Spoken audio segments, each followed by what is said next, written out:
আসসালামু আলাইকুম রহমতুল্লাহি ওবরকাতুহ। নাহমাদুহু ওয়া নুসাল্লি আলা রাসূলিহিল কারীম, আম্মা বাদ।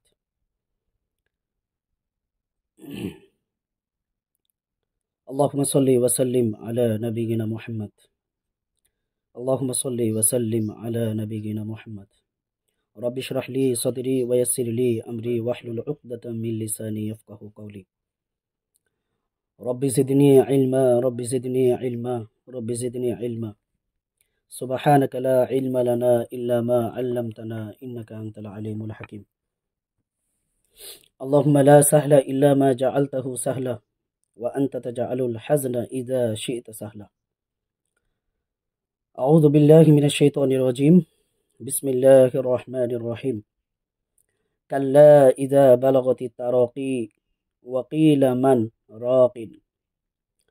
وقال رسول الله صلى الله عليه وسلم لا بأس في الرقى ما لم يكن فيه شركا. যারা আমাদের আজকের ক্লাসে জয়েন করেছেন তাদের সবাইকে আন্তরিক মোবারকবাদ। আল্লাহ তাআলা আপনাদের ইলমের পিপাসাকে পূরণ করুক। আমরা যারা এখানে একত্রিত হয়েছি আমরা আজকে নতুন কিছু শেখার চেষ্টা করব ইনশাআল্লাহ। তো আমরা আজকে কয়েকটা টপিকে আলোচনা করব ইনশাআল্লাহ, এবং এই টপিকগুলোর আলোচনা শেষ হওয়ার পরে আমরা কিছু প্রশ্ন নিব আপনাদের ইনশাআল্লাহ, যাতে করে যারা মাঠ পর্যায়ে কাজ করতেছেন যে সকল রাকি ভাইয়ারা, তাদের জন্য যেন বিষয়গুলো সহজ হয়, ট্রিটমেন্ট করাটা যেন সহজ হয়। তো আমাদের উদ্দেশ্য এটাই যে বাংলাদেশে যোগ্য রাকি তৈরি করা। তো আমাদের সমাজে আমরা যে জিনিসটা দেখতে পাচ্ছি সেটা হচ্ছে যে আমাদের এখানে দুই ধরনের প্রবলেম হয়। একটা হলো যে কারো ইলমি জ্ঞান আছে বা ইলমি যোগ্যতা আছে কিন্তু প্র্যাকটিক্যাল জ্ঞান নেই, আবার প্র্যাকটিক্যাল জ্ঞান আছে কিন্তু ইলমি জ্ঞান নেই, মানে তাত্ত্বিক ইলমের অভাব। তো আমরা যে ক্লাসগুলো নিব ইনশাআল্লাহ আমাদের মধ্যে উভয়টার সমন্বয়ে থাকবে, মানে তাত্ত্বিক বিষয়ও থাকবে, আবার কি থাকবে, ইলমি বিষয় থাকবে, এবং প্রায়োগিক বিষয়, মানে বাস্তবে কিভাবে আমরা প্রয়োগ করব, এই সকল বিষয়গুলো নিয়ে আমাদের কি থাকবে, ক্লাসে আয়োজন থাকবে ইনশাআল্লাহ। ঠিক আছে, তো আমরা কথা বাড়াবো না ইনশাআল্লাহ। আমরা এখন হচ্ছে যে স্ক্রিন শেয়ার করব। স্ক্রিন শেয়ার করার মাধ্যমে আমরা মূলত হচ্ছে যে আমাদের মূল টপিকে চলে যাব ইনশাআল্লাহ। যেহেতু রমাদান মাস, সবাইকে আবার উঠতে হবে, এই জন্য আমরা একেবারে সরাসরি মূল টপিকে চলে যাব ইনশাআল্লাহ। তো আমরা সর্বপ্রথম আজকে যে বিষয়টা এখানে তুলে ধরতেছি সেটা অনেকের কাছে হয়তো নতুন হইতে পারে। আমাদেরকে যদি প্রশ্ন করা হয় যে হাদিসের আলোকে আসলে রুকিয়ার ইতিহাসটা কি, আমরা কিন্তু অনেকেই বলতে পারবো না। এর পেছনে কারণ হলো যে আমরা হাদিসগুলো পড়ছি কিন্তু ওইভাবে গবেষণা না করা, যে কারণে দেখা যায় যে আমাদের বিষয়গুলো জানা আছে, হাদিসের মধ্যেই আছে, কিন্তু আমরা জানি না। তো আমি এখানে আপনারা দেখেন, আমরা রুকিয়ার একটা সংক্ষিপ্ত ইতিহাস আমরা তুলে ধরবো। এখানে প্রথম যে হাদিসটা দেখতে পাচ্ছেন যে আমাদের মুসলিম জাতির পিতা, যার নাম হচ্ছে যে ইব্রাহিম আলাইহিস সালাম, কোরআনে আল্লাহ তাআলা তার সম্পর্কে বলছেন মিল্লাতা আবিকুম ইব্রাহিম, যে তোমাদের মিল্লাতের পিতা হচ্ছে ইব্রাহিম আলাইহিস সালাম। হুয়া সাম্মাকুমুল মুসলিমিন, এবং তিনি তোমাদের নাম রেখেছেন কি, মুসলিম। তাহলে এই মুসলিম জাতির পিতা ইব্রাহিম আলাইহিস সালাম, তিনি আমাদের মিল্লাতে ইব্রাহিমের কি প্রতিষ্ঠাতা বলা চলে। তো উনি মূলত হচ্ছে যে রুকিয়া করতেন। তো এই সম্পর্কে সহিহ বুখারীতে, তিরমিজিতে, আবু দাউদ, আহমদ, এইরকম অনেক হাদিসের কিতাবে এই হাদিসটা বর্ণিত হয়েছে। তো এখানে হাদিসে কি বলা হচ্ছে, আন ইবনে আব্বাস রাদিয়াল্লাহু তাআলা আনহুমা قال كان النبي صلى الله عليه وسلم يعوذ الحسن والحسين يقول أعوذ بكلمات الله التامة من كل شيطان وهمة ومن كل عين لامة। তো ইবনে আব্বাস রাদিয়াল্লাহু তাআলা আনহুমা তিনি বলতেছেন যে রাসূল সাল্লাল্লাহু আলাইহি সাল্লাম হাসান এবং হুসাইনকে কি করতেন, রুকিয়া করতেন। কিসের জন্য, বদনজরের জন্য।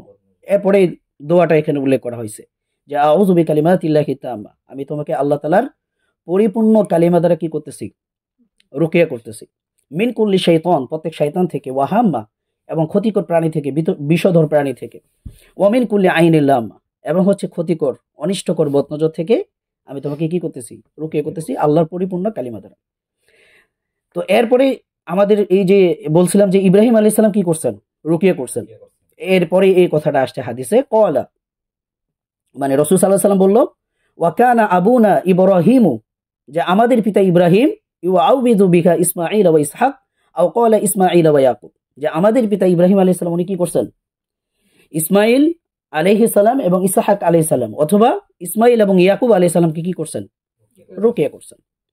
তাহলে রুকিয়ার মানে প্রথমত শুরুটা কোথা থেকে, ইব্রাহিম আলাইহিস সালাম থেকে। আমাদের জাতির পিতা মিল্লাতে ইব্রাহিমের পিতা, ইব্রাহিমের প্রতিষ্ঠাতা ইব্রাহিম আলাইহিস সালামের যুগ থেকে মূলত কি এই রুকিয়ার ইতিহাস। তো এটা শুধু আসলে ইব্রাহিম আলাইহিস সালামের যুগেই সীমাবদ্ধ ছিল বিষয়টা এমন না, আমার কাছে মনে হয়েছে বিষয়টা আরো আগে থেকেই ছিল। তো এটার আমরা একটা দলিল পাই ইবনে তাইমিয়া রাহিমাহুল্লাহর কথা থেকে। উনি কি বলছেন, তিনি বলতেছেন ফাহাদা মিন আফজালিল আমাল, ফাহাদা মিন আফজালিল আমাল, মানে বনি আদমের শরীর থেকে জিন তাড়ানোটা, মানে রুকিয়ার মাধ্যমে বনি আদমের শরীর থেকে জিন তাড়ানো, এটা হলো সব থেকে উত্তম কাজ। ওয়া হুয়া মিন আমালিল আম্বিয়া ওয়া সালিহিন, আর এটা হলো কি নেককার লোকদের কাজ এবং সমস্ত নবীদের কাজ। তাহলে সমস্ত নবীরা কি করছেন, বনি আদমের শরীর থেকে জিন তাড়াইছেন, কিসের মাধ্যমে, রুকিয়ার মাধ্যমে। তাহলে বোঝা গেল যে প্রত্যেকটা নবীর যুগে যুগে কি ছিল, রুকিয়া ছিল। এরপরে সলিহিন যারা ছিল, নেককার লোক, তাদের সবাই কি করছেন, তাদের প্রত্যেক যুগে যুগে যারা সলিহিন ছিল তারাও কি করছেন, রুকিয়া করছেন। এই যে এরপরে এই কথাটাই উনি বলতেছেন, উনার যে কথার টোন এটা থেকে আমরা বুঝতে পারবো। ফাইন্নাহু মা যালাল আম্বিয়া ওয়াস সালিহুন ইয়াদফাউনা শায়াতিন আন বানি আদম। উনি বলতেছেন যে এমন কোন নবী নাই, এমন কোন নেককার ব্যক্তি নাই যারা কি করছে, মানে বনি আদমের শরীর থেকে শায়াতিন মানে শয়তান জিনদেরকে দিফা করে নাই। দিফা মানে কি, প্রতিহত করা, বিতাড়িত করা। তাহলে প্রত্যেক নবী এবং প্রত্যেক সালিহিন তারা কি করছেন, বনি আদমের শরীর থেকে জিন শয়তান তাড়াইছেন। তাহলে বোঝা গেল রুকিয়ার ইতিহাসটা কি প্রত্যেক নবীর জামানায় ছিল, রুকিয়াটা প্রত্যেক নবীর সময়ই ছিল, এবং প্রত্যেক যুগের যারা সালিহিন ছিল তাদের সময়ের মধ্যেও কি ছিল, এই রুকিয়াটা বিদ্যমান ছিল। ঠিক আছে, তো এই বিষয়টা কিন্তু আমরা ক্লিয়ার। এরপর উনি কি বলতেছেন, বিমা আজিন আল্লাহু বিহি ওয়া রাসূলুহু, মানে আল্লাহ এবং তার রাসূল যে ট্রিটমেন্টের অনুমোদন দিয়েছেন সেইটার মাধ্যমে কি করছেন, তারা বনি আদমের শরীর থেকে জিন তাড়াইছেন। এরপরে বলতেছেন কামা কান আল মাসীহু ইয়াফআলু যালিক। তো ইবনে তাইমিয়া রাহিমাহুল্লাহ বলছেন যে ঈসা আলাইহিস সালামও কি করতেন, মানে রুকিয়ার মাধ্যমে শয়তান তাড়াইতেন, জিন তাড়াইতেন। এটা কিন্তু বাইবেলেও আছে। ঠিক আছে, তো মাজমুল ফতোয়ার আমি যে এখানে রেফারেন্সটা নিয়ে আসছি, এইখানে কিন্তু হচ্ছে যে এই 19 নম্বর খণ্ডে উনি কিন্তু ঈসা আলাইহিস সালামের একটা বিশাল ঘটনা নিয়ে আসছে। ওইখানে বাইবেল থেকে উনি উদ্ধৃতি নিয়ে আসছে আর কি, যে ঈসা আলাইহিস সালাম কিভাবে জিন তাড়াইতেন। তো এখনো এই বর্তমান জামানাতেও খ্রিস্টানরা কিন্তু কি করে, এক্সোসরিজম করে, মানে রুকিয়ার একটা বিকল্প ট্রিটমেন্ট হচ্ছে কি এক্সোসরিজম, যেটার মাধ্যমে তারা কি করে, জিন তাড়ায়, বাইবেলের মাধ্যমে। এগুলোর ভিডিও পাওয়া যায় ইউটিউবে, বুঝতে পারছেন। তো যারা বাইবেল ফলো করে তারা কাকে ফলো করে, ঈসা আলাইহিস সালামকে।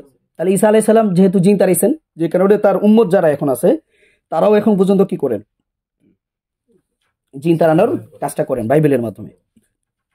এরপরে উনি বলতেছেন যে ওয়াকামা কানা নাবিয়ুনা সাল্লাল্লাহু আলাইহি ওয়াসাল্লাম ইয়াফআলু যালিক, আর আমাদের নবী মুহাম্মদ সাল্লাল্লাহু আলাইহি সাল্লাম উনিও কি করছেন, বনি আদমের শরীর থেকে জিন তাড়াইছেন। এরকম অনেক সহিহ হাদিস আছে। তাহলে বোঝা গেল আমরা কি বুঝলাম, রুকিয়ার সংক্ষিপ্ত ইতিহাস হলো কি, যে প্রত্যেক নবী এবং প্রত্যেক সালিহিনদের যুগে রুকিয়াটা বিদ্যমান ছিল। ঠিক আছে, আর স্পেশালি আমাদের যে মিল্লাতের পিতা ইব্রাহিম আলাইহিস সালাম তিনি কি করছেন, রুকিয়া করছেন। তো এরপরে আরেকটা জিনিস দেখেন, এই জিমাদ রাদিয়াল্লাহু তাআলা আনহু, উনি মানে ইসলাম আসার আগেও কি ছিল, রুকিয়ার প্রচলন ছিল। ওইটার একটা আমরা রেফারেন্স এখানে দিচ্ছি। তো জিমাদ রাদিয়াল্লাহু তাআলা আনহু উনি যখন ইসলাম গ্রহণ করেন নাই, মানে জাহেলিয়াতের সময় ছিল, তখন তিনি কি করতেন, জিন তাড়াইতেন। তো এইটা সম্পর্কে একটা হাদিস আমরা নিয়ে আসছি। এই হাদিসটা সহিহ মুসলিমের মধ্যে আছে। তো হাদিসের বর্ণনাকারী হচ্ছে ইবনে আব্বাস রাদিয়াল্লাহু তাআলা আনহুমা। উনি বলতেছেন যে আন্না দিমাদান কদিমা মাক্কাতা ওয়া কানা মিন আজদি শানুআতা, যে দিমাদ রাদিয়াল্লাহু তাআলা আনহু উনি কি করলেন, মক্কায় আসলেন, আর তিনি ছিলেন আজদে শানুবা গোত্রের একজন ব্যক্তি। বুঝতে পারছেন। ওয়া কানা ইয়ারকি মিন হাযিহির রিহ, আর তিনি রুকিয়া করতেন, এই যে ইয়ারকি রকো ইয়ারকি, আর তিনি রুকিয়া করতেন কি মিন হাযিহির রিহ, মানে এই সকল জিন শয়তানদের থেকে, মানে জিন শয়তান তাড়াইতেন, জিন তাড়াইতেন। তো এখানে রিহ শব্দটার অর্থ আসলে কি, অনেকে বলবে যে এখানে তো জিন শব্দ নাই বা শয়তান শব্দটাও নাই, তাহলে আসলে এখানে রিহ দ্বারা কি বুঝাইতেছে? এটা কিন্তু স্বাভাবিক একটা প্রশ্ন আসাটা খুবই সিম্পল একটা বিষয়, আসতেই পারে। তো এখানে আমরা নিচে হচ্ছে যে সহিহ মুসলিমের যে ব্যাখ্যা গ্রন্থ, সহিহ মুসলিমের ব্যাখ্যা গ্রন্থ কে লিখছে? ইমাম নববী রাহিমাহুল্লাহ। তো উনি এটার ব্যাখ্যা দিয়েছেন রিহ শব্দের। তো উনি বলতেছেন আর রিহু আল মুরাদু বিহিল জুনুন ওয়া মাসুল জিন, মানে রিহ দ্বারা উদ্দেশ্য হলো পাগলামি, উন্মাদনা, জুনুন, ওয়া মাসুল জিন, এবং হচ্ছে যাকে জিন ধরছে, জিনে আসর করছে। তা রিহ শব্দ দ্বারা কি বুঝায়? জিন আসর করা বা পাগলামি বুঝায়, ঠিক আছে? তাহলে জাহিলিয়াতের সময় কি করতেন? ওয়াকানা ইয়ারকি মিন হাযিহির রিহ, মানে জিমাত রাদিয়াল্লাহু তাআলা আনহু কি করতেন? জাহিলিয়াতের সময় জিন তাড়াইতেন, মানে জিন ধরা রোগীদের কি করতেন? উনি রুকিয়া করতেন।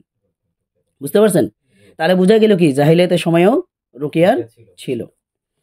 আচ্ছা, এখন উনি যখন মক্কায় আসলো, আসার পরে তখন দেখলো কি ফাসামিয়া সুফাহা মিন আহলি মাক্কাতা ইয়াকুলুন, মানে মক্কার যারা নির্বোধ লোক ছিল, যারা কাফির মুশরিক ছিল, তারা বলতো কি ইন্না মুহাম্মাদান মাজনুন, যে নিশ্চয়ই মুহাম্মদ হইল কি একজন পাগল।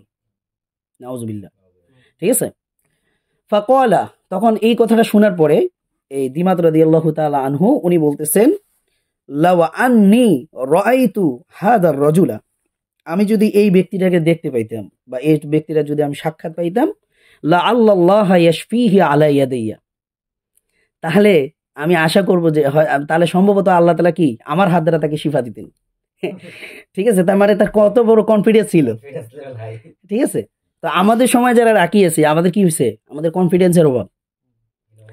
হ্যাঁ, যে কারণে এই কনফিডেন্সের অভাবের কারণে দেখা যায় যে জিন অনেক সময় কি করে? রাকিকে কনফিউজ হয়ে ফেলায় দেয়। তো রাকি যখন তার নিজের মধ্যেই দ্বিধাদ্বন্দ্বে ভুগে যে আমার হাত দিয়ে শিফা হবে কি হবে না, শিফা তো দিবে আল্লাহ, আপনি ওসিলা, তো ওর নিজেকে নিয়ে সন্দিহান, এমনি তো তার রুকিয়া তাহলে কাজ করবে না। ওই জন্য রুকিয়ার ক্ষেত্রে এখান থেকে এই হাদিস থেকে আমরা কি জিনিস জানতে পাইলাম? মানে অতিরিক্ত কনফিডেন্স থাকতে হবে। অতিরিক্ত বলতে যেটা বুঝাইতেছি মানে মারাত্মক লেভেলের এই কনফিডেন্স, মানে ওইটাই আপনার ইমান। বুঝতে পারছেন? তো দিমাত রাদিয়াল্লাহু তাআলা জাহিলিয়াতের সময় রুকিয়া করতো, ওইটা তো আর ইসলাম ছিল না, ডেফিনেটলি কুফুর বা শিরিক বা অন্যান্য জিনিস দিয়ে করতো, যেটা আসলে ইসলামে জায়েজ হইতো না। তাহলে উনার যদি ওই পরিমাণ কনফিডেন্স থাকে, বা বর্তমান সময়ে যারা কবিরাজি করে এদের কি ধরনের কনফিডেন্স, মানে এদের কনফিডেন্স দেখছেন? ও জানে আমি যদি বালিশে মারি তাহলে কি জিনের গায়ে লাগবে। ঠিক আছে না? তো এইরকম একটা কনফিডেন্স নিয়ে কিন্তু করে আগাইতেছে। তো সেক্ষেত্রে আমরা যারা রাখি আছি আমাদের কনফিডেন্স লেভেল কি হবে? আরো হাই হতে হবে। ঠিক আছে? কারণ আমরা যদি কনফিডেন্স লেভেল হাই না করতে পারি তাহলে আমাদের রুকিয়া ওইভাবে প্রপারলি কি হবে না, কাজ হবে না। তো উনি বলতেছেন যে লা আল্লাহ ইয়াশফিহি, এবং উনিও বিশ্বাস করতো। উনি কিন্তু জাহিলিয়াতের সময় ছিল, তখন মুসলিম হয় নাই। তো উনি কি বলতেছে? উনি মুসলিম হবে এই হাদিসের মধ্যেই আসবে। লা আল্লাহ, মানে সম্ভবত আল্লাহ তাআলা, মানে ও বিশ্বাস করতো ইয়াশফিহি, যে আল্লাহ তাআলাই কি করবেন? শিফা দিবেন, বিয়াদিহি, আমার হাত দ্বারা। তাহলে সে ওসিলা, আর শিফা দিবে কে? আল্লাহ। এই বিশ্বাসটা কার ছিল? ওই মুশরিকদেরও ছিল, ওই কাফিরদেরও ছিল।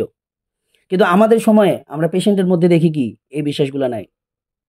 মানে আল্লাহর কোরআন যে শিফা দিবে, আল্লাহ যে শিফা দেয়, এই বিশ্বাসটা তাদের মধ্যে নাই। এটার বড় প্রমাণ কি? তাদেরকে কেউ যদি গ্যারান্টি দেয়, বলে আমি তোমাকে এত টাকা দাও, একবারে গ্যারান্টি, তোমাকে কেউ কোনোদিন জাদু করতে পারবে না। ওই ইয়াসিন আরাফাত নামে একজন হুজুর আছে, নোয়াখালীতে বাড়ি। ঠিক আছে? এই ভণ্ড, ও হলে কি করে? ব্লাড লক করে। আমরা যেমন সিবিসি টেস্ট করতে গিয়া কি করি? ব্লাড দিই না? ও এরকম হচ্ছে ব্লাড নেয়, নিয়ে ওইটাতে সে কি না কি করে, তো বলে যে ব্লাড লক হয়ে গেছে, তোমাকে কিয়ামত পর্যন্ত কেউ কি করতে পারবে না, জাদু করতে পারবে না। তো এটা তো পুরাটাই একটা ভাওতাবাজি। কারণ পৃথিবীর বুকে মাসনুন দোয়া ছাড়া আর কোনো কিছু শয়তানকে কন্ট্রোল করতে পারে না, আর কোনো কিছু দ্বারা কেউ হেফাজতে থাকা সম্ভব না। কথাটা বুঝছেন? তাহলে এই যে ইয়াসিন আরাফাত যে কাজটা করে, এটা পুরাটাই কি একটা ভণ্ডামি। তো ও যখন গ্যারান্টি দেয়, মানুষ কিন্তু তার কাছে ৮০,০০০ টাকা, ১,০০,০০০ টাকা, ১.৫ লাখ টাকা পর্যন্ত দিয়ে ব্লাড লক করায়। আমার কাছে পেশেন্ট আসছে, আমি নিজে তার কয়েকজন পেশেন্ট পাইছি। তাহলে এইটা কেন যেতেছে? ওই যে গ্যারান্টি দিতেছে। তাহলে এই যারা গ্যারান্টি দিল এত ভণ্ড, এটা তো কোনো সন্দেহ নাই। কিন্তু আমাদের পেশেন্টরা কি করে? ওই গ্যারান্টি শুনে তাদের কাছে যায়। তাহলে এর ইমানটা মানে এই মুশরিক কাফির এদের থেকেও আরো কি নিম্ন স্তরের। কারণ যে গ্যারান্টি দিবে সেই কি, সে 100% একটা ভণ্ড। দেখেন এই কাফেরের কথা সে কিন্তু মানে নাউজুবিল্লাহ, উনি তো তখন কাফের ছিল আর কি, ওই হিসেবে বলতেছি। উনি তখন কাফের ছিল, তখন কি বলতেছেন, লা আল্লাহ, সম্ভবত আল্লাহ তাআলা, ইয়াশফিহি, তাকে শিফা দান করবেন, আলা ইয়াদাইয়া, আমার হাতের মাধ্যমে। উনি আল্লাহর দিকে শিফার বিষয়টা কার দিকে নিসবত করছে? আল্লাহর দিকে। উনি কিন্তু নিজের দিকে নিসবত করেনি, কোনো মূর্তির দিকেও করেনি, সরাসরি আল্লাহর দিকে করছে। তাহলে শিফা দেওয়ার মালিক কে? একমাত্র আল্লাহ। তো আল্লাহ তাআলা শিফা কখন দিবে, কিভাবে দিবে, এটা আমরা কেউ জানি না। ও যত বড় রাখি হোক, যত বড় হুজুর হোক, যত বড় মাওলানা হোক, মুফতি হোক, কেউ কি বলতে পারবে কখন শিফা আসবে? আসবে না, বলতে পারবে না। তো এটা একমাত্র আল্লাহ জানে। তো কেউ যদি গ্যারান্টি দেয় তাহলে কি বুঝতে হবে এই লোকটা ভণ্ড, প্রতারক। তো এই কথাটা আমি কেন বললাম, আমাদের এখানে অনেক পেশেন্ট জয়েন করছেন, তো তারা এটা থেকে আর কি শিক্ষা নেওয়া দরকার। তো এরপরে কি বলা হচ্ছে, কলা, রাবি বলতেছেন, ফালাকিয়াহু, সে রাসূল সাল্লাল্লাহু আলাইহি সাল্লামের সাথে কি করলো? সাক্ষাৎ করলো। ফাকালা ইয়া মুহাম্মদ, এরপরে সে বলল যে হে মুহাম্মদ, ইন্নী আরকি মিন হাযিহির রিহ, যে নিশ্চয়ই আমি এই জিনে ধরা রোগীদের কি করি? রুকিয়া করি। ঠিক আছে, ট্রিটমেন্ট। এরপরে সে আল্লাহ রাসূলকে বলতেছে, কথাটা দেখেন, খেয়াল করেন, ওয়া ইন্নাল্লাহা ইয়াশফি আলা ইয়াদি মান শাআ, আর আল্লাহ তাআলা যারে চায় আমার হাত দিয়ে শিফা দান করে। মানে কি রকম কনফিডেন্স, সুবহানাল্লাহ। মানে তখনও সেই মানা নেই, তারপর সে এই লেভেলের কনফিডেন্স তার চিকিৎসার ক্ষেত্রে। তাহলে আমরা যারা শরীর চিকিৎসা করি, আমাদের কনফিডেন্স লেভেলে আরো কত হাইলি হওয়া দরকার, এটা আমাদের এখানে চিন্তার বিষয় আছে। এরপরে বলতেছেন যে ফাহাল্লাকা, আল্লাহ তাআলা তো আমার হাত দিয়ে যারা চান তারা শিফা দেয়, যে তুমি এখন তোমার কি অবস্থা, তুমি কি আমার কাছে রুকিয়া করবা কিনা? মানে ফাহাল্লাকা, তোমার কি অবস্থা, তুমি কি রুকিয়া করবা? মানে আল্লাহ রাসূলকে সে প্রস্তাব দিতেছে। তো ফাকাল রাসূলুল্লাহ সাল্লাল্লাহু আলাইহি সাল্লাম, রাসূল সাল্লাল্লাহু আলাইহি সাল্লাম তার এই কথাবার্তা শোনার পরে তিনি কি করলেন, তার আর কোনো কিছু অ্যানসার দিল না।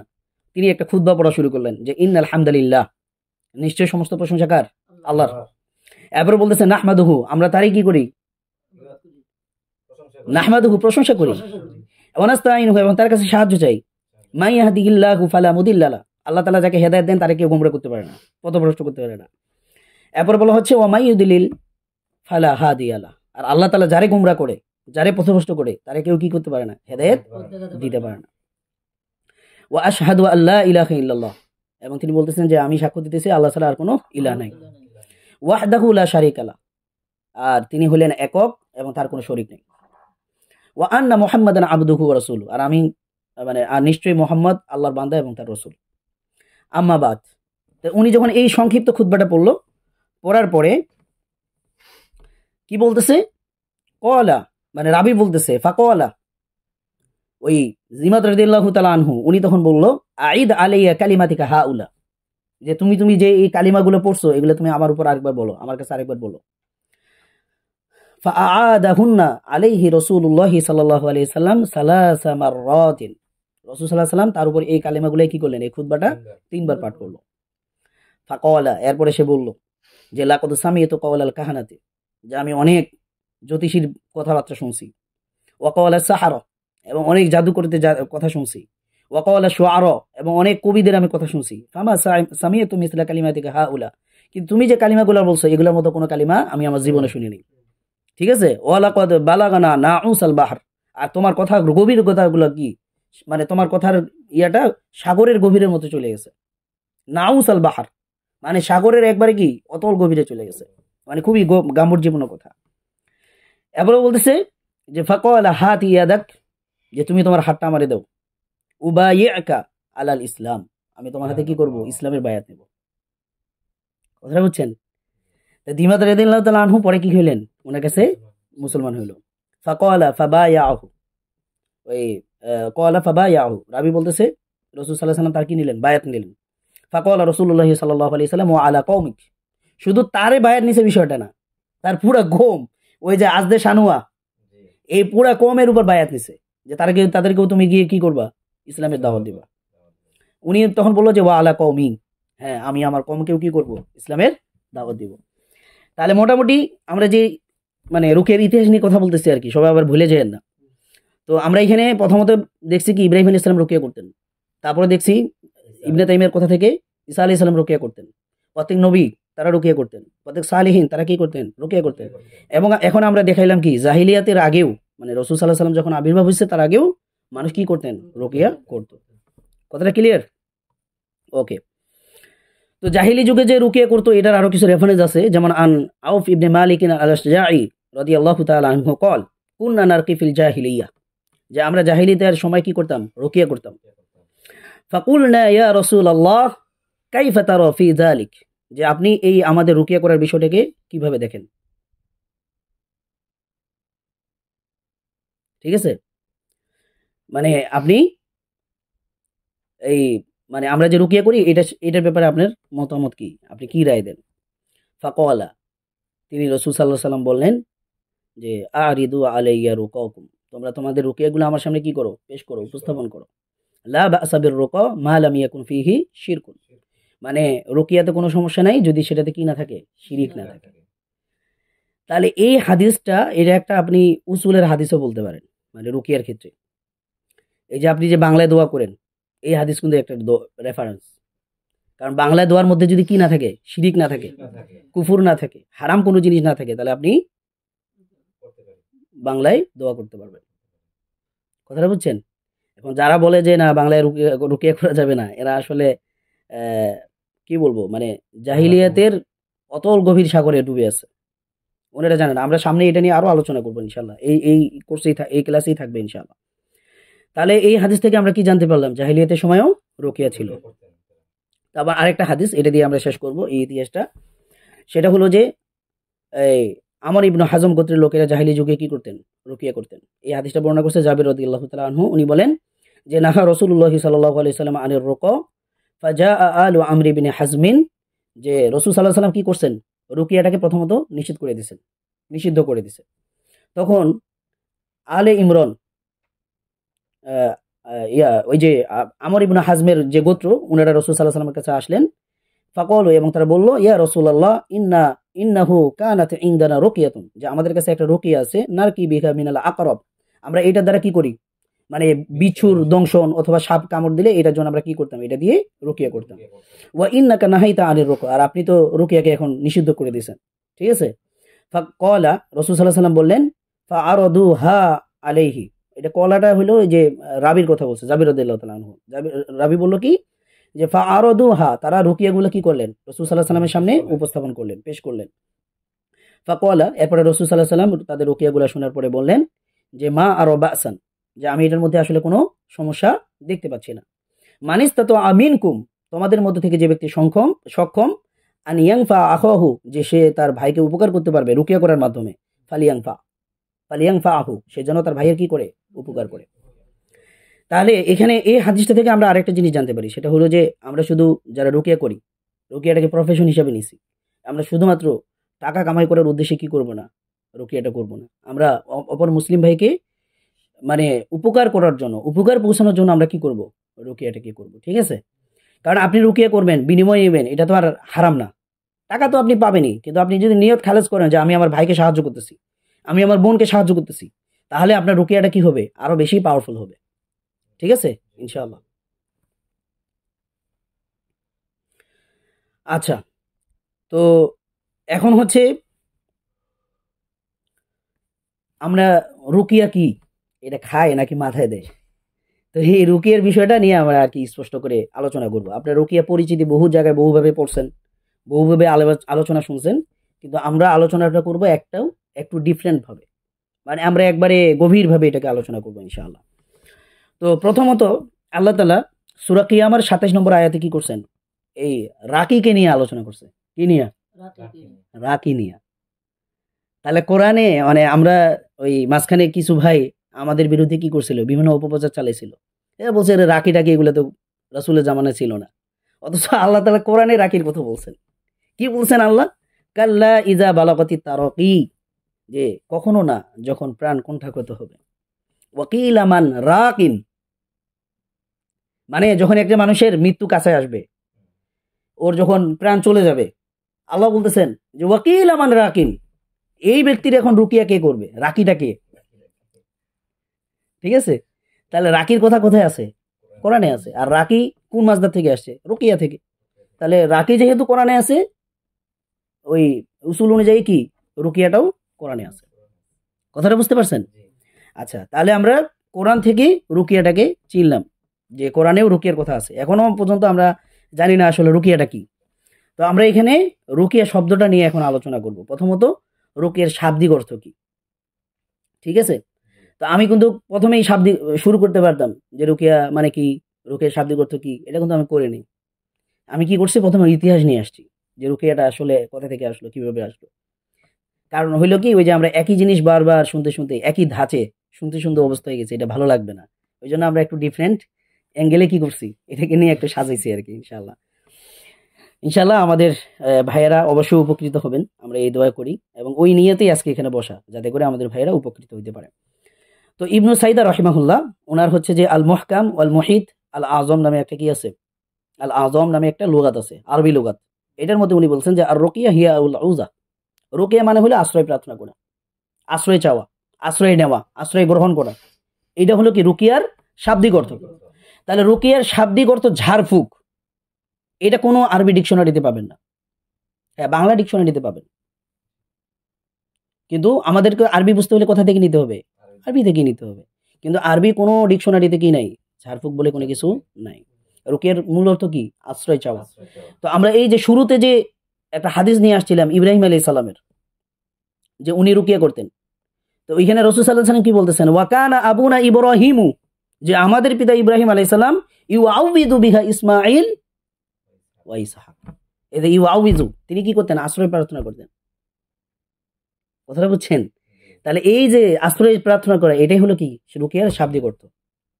রুকিয়ার শাব্দিক অর্থ কি, আশ্রয় প্রার্থনা করা, আল উযা।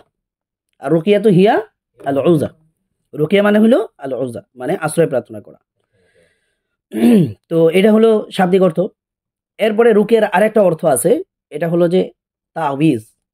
রুকিয়ার আরেকটা অর্থ কি, তাওয়িজ। ওই উজাতুন থেকেই তাওয়িজ, কথা বুঝছেন? আউয়াজা ইউ আউযু তাওয়িজ, বাবে তাফিলের মাজদার থেকে আসছে আর কি এটা।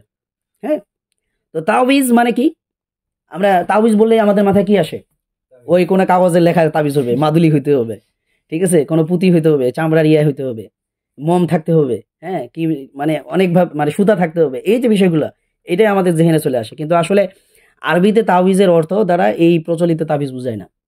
কি বুঝায়, উনি বলতেছেন যে আতাওয়িজু হুয়া ইলতিজাউ ইলা শাই। তাওয়িজ মানে হলো কোনো কিছুর আশ্রয় চাওয়া, আশ্রয় গ্রহণ করা, কোনো জিনিসের কি করা, আশ্রয় গ্রহণ করা। ফায়ুকালু, আর এই কারণেই বলা হয় আউযু বিল্লাহ, যে আমি আল্লাহর আশ্রয় প্রার্থনা করতেছি, আল্লাহ আশ্রয় নিচ্ছি, আল্লাহর কাছে আশ্রয় চাচ্ছি, ঠিক আছে। আই আলতাজিউ ইলাইহি, অর্থাৎ আমি আল্লাহ মানে আমি তার নিকট আশ্রয় নিতেছি। তাহলে তাওয়িজ মানে কি, কোনো জিনিসের কাছে আশ্রয় প্রার্থনা করা। তাহলে আমরা মুসলমান যারা, আমরা কার কাছে আশ্রয় চাইবো, আল্লাহর কাছে। এটাই হলো তাওয়িজ।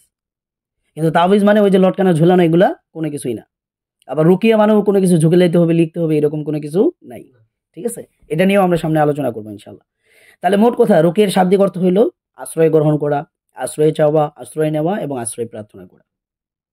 এখন অনেকে প্রশ্ন করবেন যে ভাই, এটা যদি তাহলে শাব্দিক অর্থ হয়, তাহলে হাদিসে যে আসছে বিসমিল্লাহি আর কি, যে আমি তোমাকে আল্লাহ নামে রুকিয়া করতেছি, এটা তাহলে অনুবাদ কি হবে, এটা প্রশ্ন আসে না? তো এটার অনুবাদ তো খুব সহজ, বিসমিল্লাহি আর কি, আমি তোমাকে আল্লাহর নামে আশ্রয় মানে আশ্রয় দিচ্ছি, আমি তোমাকে আল্লাহর নামে কি করতেছি, আশ্রয় দিচ্ছি। আর কি, আমি তোমাকে আশ্রয় দিচ্ছি কাকে, কিসের মাধ্যমে, বিসমিল্লাহ, আল্লাহর নামে। মিন কুল্লি শাইইন ইউযিক, প্রত্যেক ওই জিনিস থেকে যেটা তোমাকে কি করতেছে, কষ্ট দিতেছে। তো এইভাবে এটার অনুবাদ হবে, খুব সিম্পল, এটা তো আহামরি কিছু না, ঠিক আছে। তাহলে মোট কথা হলো যে রুকিয়ার শাব্দিক অর্থ কি, আশ্রয় প্রার্থনা করা, আশ্রয় গ্রহণ করা, আশ্রয় কামনা করা, আশ্রয় চাওয়া, এগুলোই হচ্ছে কি রুকিয়ার শাব্দিক অর্থ। আর আরবিতে আমরা সহজে মুখস্থ করে নেই, আর রুকিয়াতু হিয়া আল উযা, রুকিয়াতু হিয়া আল উযাতু মানে আশ্রয় প্রার্থনা করা। ওকে, আচ্ছা, এখন আমরা আসি রুকিয়ার শরঈ এবং পারিভাষিক অর্থ নিয়ে। তো এটা সম্পর্কে শামসুল হক আজিম আবাদি রহিমাহুল্লাহ উনি বলছেন যে আর রুকিয়া, রুকিয়া মানে হইল হিয়া আল উযাতু, মানে আশ্রয় প্রার্থনা করা। রুকিয়া মানে কি, আশ্রয় প্রার্থনা করা। আয় মা ইউরকা বিহি মিনাদ দুআ লিতলাবিশ শিফা, অর্থাৎ যেই দোয়ার দ্বারা মানে সুস্থতা লাভের জন্য, সুস্থতা তলব করার জন্য যে দোয়ার মাধ্যমে রুকিয়া করা হয় এটাই কি আল ওজা, এটাই হলো কি রুকিয়া। মানে মা ইউরকা বিহি, ওই জিনিস যা দ্বারা কি করা হয় রুকিয়া করা হয়, মিনা দোয়া মানে দোয়া থেকে, মানে যে যে দোয়ার মাধ্যমে কি করা হয় সুস্থতা থেকে, মানে অসুস্থতা থেকে সুস্থতা লাভের, সুস্থতা লাভ মানে সুস্থতা তলব করা হয়, ওই ওই দোয়াটাকে কি বলে রুকিয়া বলে। বুঝতে পারছেন? তাহলে মা ইউরকা বিহি মিনা দোয়া লিতলাবি শিফা, মানে সুস্থতা তলব করার জন্য, সুস্থতা লাভের জন্য যে দোয়ার মাধ্যমে রুকিয়া করা হয়, যে দোয়া করা হয় এটাই কি রুকিয়া। বুঝতে পারছেন? তো এটা আউনুল মাবুদ শরহে সুনানি আবি দাউদ এটার মধ্যে আছে, এখানে রেফারেন্স দেওয়া আছে, আপনারা তো দেখছেনই, যাদের প্রয়োজন আছে এখান থেকে আপনারা দেখে নিতে পারবেন ইনশাআল্লাহ। আচ্ছা, তো রুকিয়ার আরেকটি সুন্দর সংজ্ঞা দিচ্ছেন ইবনুল আসির রাহিমাহুল্লাহ। উনি বলতেছেন যে আর রুকিয়াতু আল উযাতু আল্লাতী ইউরকা বিহা সাহিবুল আফাত, রুকিয়া বলা হয় ওই সমস্ত কালিমাকে, ওই সমস্ত আশ্রয় প্রার্থনামূলক কালিমাকে যেটার দ্বারা রুকিয়া করা হয় সাহিবুল আফাত, বিপদগ্রস্ত ব্যক্তিকে, রোগ আক্রান্ত ব্যক্তিকে। যেমন উনি তখন উদাহরণ দিয়েছে কাল হুম্মা, যেমন জ্বরে আক্রান্ত ব্যক্তির জন্য কি করা যায় রুকিয়া করা যায়। ওয়াসরাই মানে জিন ধরছে, পাগলামি শুরু করছে, জিন উঠে উল্টাপাল্টা কথা বলতেছে, এই ধরনের ব্যক্তিদের জন্য কি করা হয় রুকিয়া করা হয়। ওয়া গায়রি যালিকা মিনাল আফাত, আর এই ধরনের যত রোগ আছে সবগুলোর জন্য কি করা হয় রুকিয়া করা হয়। তাহলে এখানে দেখেন ইবনুল আসিরের এই সংজ্ঞাটা খুবই গুরুত্বপূর্ণ। কেন গুরুত্বপূর্ণ? নাম্বার 1, উনি এখানে দুইটা এক্সাম্পল দিয়েছেন। কাল হুম্মা মানে জ্বর হইতে পারে, ডায়াবেটিস হইতে পারে, হার্টের রোগ হইতে পারে, কিডনির রোগ হইতে পারে, মাথা ব্যথা হইতে পারে, সর্দি হইতে পারে, কাশি হইতে পারে। এটার দ্বারা হুম্মা দ্বারা কি বুঝেছে উনি, মানে শারীরিক মেডিকেল যত রোগ হইতে পারে। আর সরাইন দ্বারা যে কি বুঝেছে, যত প্যারানর্মাল সমস্যা হইতে পারে, এটা বদনজর রিলেটেড হোক, হাসাদ রিলেটেড হোক, জাদু রিলেটেড হোক, জিন শয়তান পজেশন হোক, এই সবগুলোর কারণে কি করা যায় রুকিয়া করা যায়।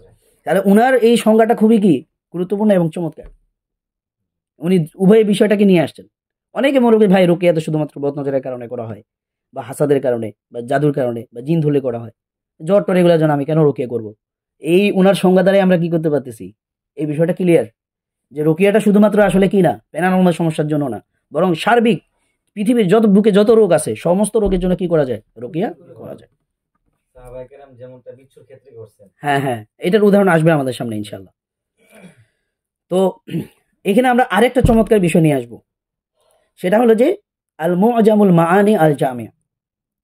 এইখানে রুকিয়ার পারিভাষিক যে শব্দটা মানে অর্থ, এটা খুবই চমৎকারভাবে নিয়ে আসা হয়েছে। এখানে কি বলা হয়েছে, আর রুকিয়া, রুকিয়া মানে কি আল উযাতু, এমন আশ্রয় প্রার্থনামূলক বাক্য, ইউতালাফফাজু বিহা লিল মারিদ, যেটা অসুস্থ ব্যক্তির জন্য কি করা হয় মুখে উচ্চারণ করা হয়। ইয়াতালাফফাজু মানে কি, তালাফফাজা ইয়াতালাফফাজু মানে মুখে উচ্চারণ করা। তাহলে রুকিয়াটা হলো কি মুখে উচ্চারণ করা জিনিস। এরপরে আবার ক্লিয়ার করে দিছে ফাইদা কুতিবাত ওয়া উল্লিকাত আলাইহি, যখন এইটাকে কি করা হবে লিখা হবে অথবা লটকানো হবে বা ঝুলানো হবে, ফাহিয়া তামিমাতুন, এটা তামিমা হয়ে যাবে, এটা রুকিয়ায় থাকবে না। কথা বুঝছেন? তাহলে এই সংজ্ঞা দ্বারা বোঝা যায় কি রুকিয়ার মধ্যে ওই লেখালেখি কোনো কাজ নাই। রুকিয়া মানে হলো মুখ দিয়ে পাঠ করতে হবে, হয় বলতে হবে নালে পাঠ করতে হবে, দুইটার একটা। কথাটা বুঝতে পারছেন? খুব সুন্দর না, চমৎকার একটা ইয়া। আচ্ছা, তারপর হচ্ছে যে আউনুল মাবুদে আরেকটা সংজ্ঞা দেওয়া হয়েছে, আর রুকা মা ইউকরাউ মিনাদ দুআ লিতলাবি শিফা, মানে সুস্থতা অন্বেষণ করার জন্য, সুস্থতা লাভের জন্য যে দোয়া পাঠ করা হয় ওটাই কি রুকিয়া। বুঝতে পারছেন? আচ্ছা, ইবনে হাজার আসকালানী রাহিমাহুল্লাহ উনি বলছেন আর রুকিয়াতু কালামুন ইস্তাশফা বিহি মিন কুল্লি আরিদ, মানে রুকিয়া হইল ওই সমস্ত কালিমা যেটার দ্বারা প্রত্যেক অসুস্থতা থেকে কি করা হয় শিফা কামনা করা হয়, শিফা চাওয়া হয়। বুঝতে পারছেন? ইনার সংখ্যাটাও কি আরো একবারে জামে, মানে মিন কুল্লি আরিদ, মানে পৃথিবীর বুকে যত সমস্যা হইতে পারে সবগুলোর জন্য কি করা যায় রুকিয়া করা যায়। খুবই চমৎকার একটা সংজ্ঞা দিচ্ছেন, এটা ফাতহুল বাড়ির মধ্যে আছে। আচ্ছা, ইমাম হাফেজ আজ-যাহাবী রাহিমাহুল্লাহ উনি বলছেন যে আর রুকিয়া মানে কি ওয়াল উযাত ওয়াল উওয়াজু। আচ্ছা, এখানে উনি দুইটা শব্দকে নিয়ে আসছে, একটা হলো আর রুকা আর একটা হলো কি আল উওয়াজু। এই দুইটা শব্দের মানে কি? তো উনি বলতেছে হিয়া ইলতিজাউ ইলাল্লাহ সুবহানাহু ওয়া তাআলা, যে এই রুকিয়া এবং আশ্রয় প্রার্থনা করা, এটার অর্থ হইল যে আল্লাহ সুবহানাহু ওয়া তাআলার দিকে কি করা, আশ্রয়, আল্লাহ তাআলা সুবহানাহু ওয়া তাআলার কাছে আশ্রয় গ্রহণ করা। কিসের জন্য? লিহা বা শিফা, যাতে করে তিনি কি করেন? শিফা দান করেন। কামা ইউতিহি বিদ-দাওয়া, যেমনি ভাবে তিনি ওষুধপত্রের মাধ্যমে কি করেন? শিফা দান করেন। তাহলে এই সংজ্ঞা থেকে কিন্তু আমরা আরেকটা গুরুত্বপূর্ণ বিষয় জানতে পারলাম, সেটা কি? মানে ঔষধপত্র যেমন কি করে? রোগের জন্য কাজ করে, এবং ঔষধপত্রের মাধ্যমে যেমনি আল্লাহ তাআলা শিফা দান করে, ঠিক তেমনি ভাবে রুকিয়াও কি আল্লাহ তাআলা শিফা দান করেন। এবং ঔষধপত্রের বিকল্প আরেকটা জিনিস কি? রুকিয়া। যার ঔষধপত্রের কাজ হইতেছে না, সে কি করবে? রুকিয়া করবে, খালাস। এটা কিন্তু চমৎকার একটা সংজ্ঞা, ঠিক আছে? তো আরেকটা তথ্য আমি দেই এখানে, সেটা হলো যে এই আতিব্বুন নববী দ্বারা আমরা কি বুঝি?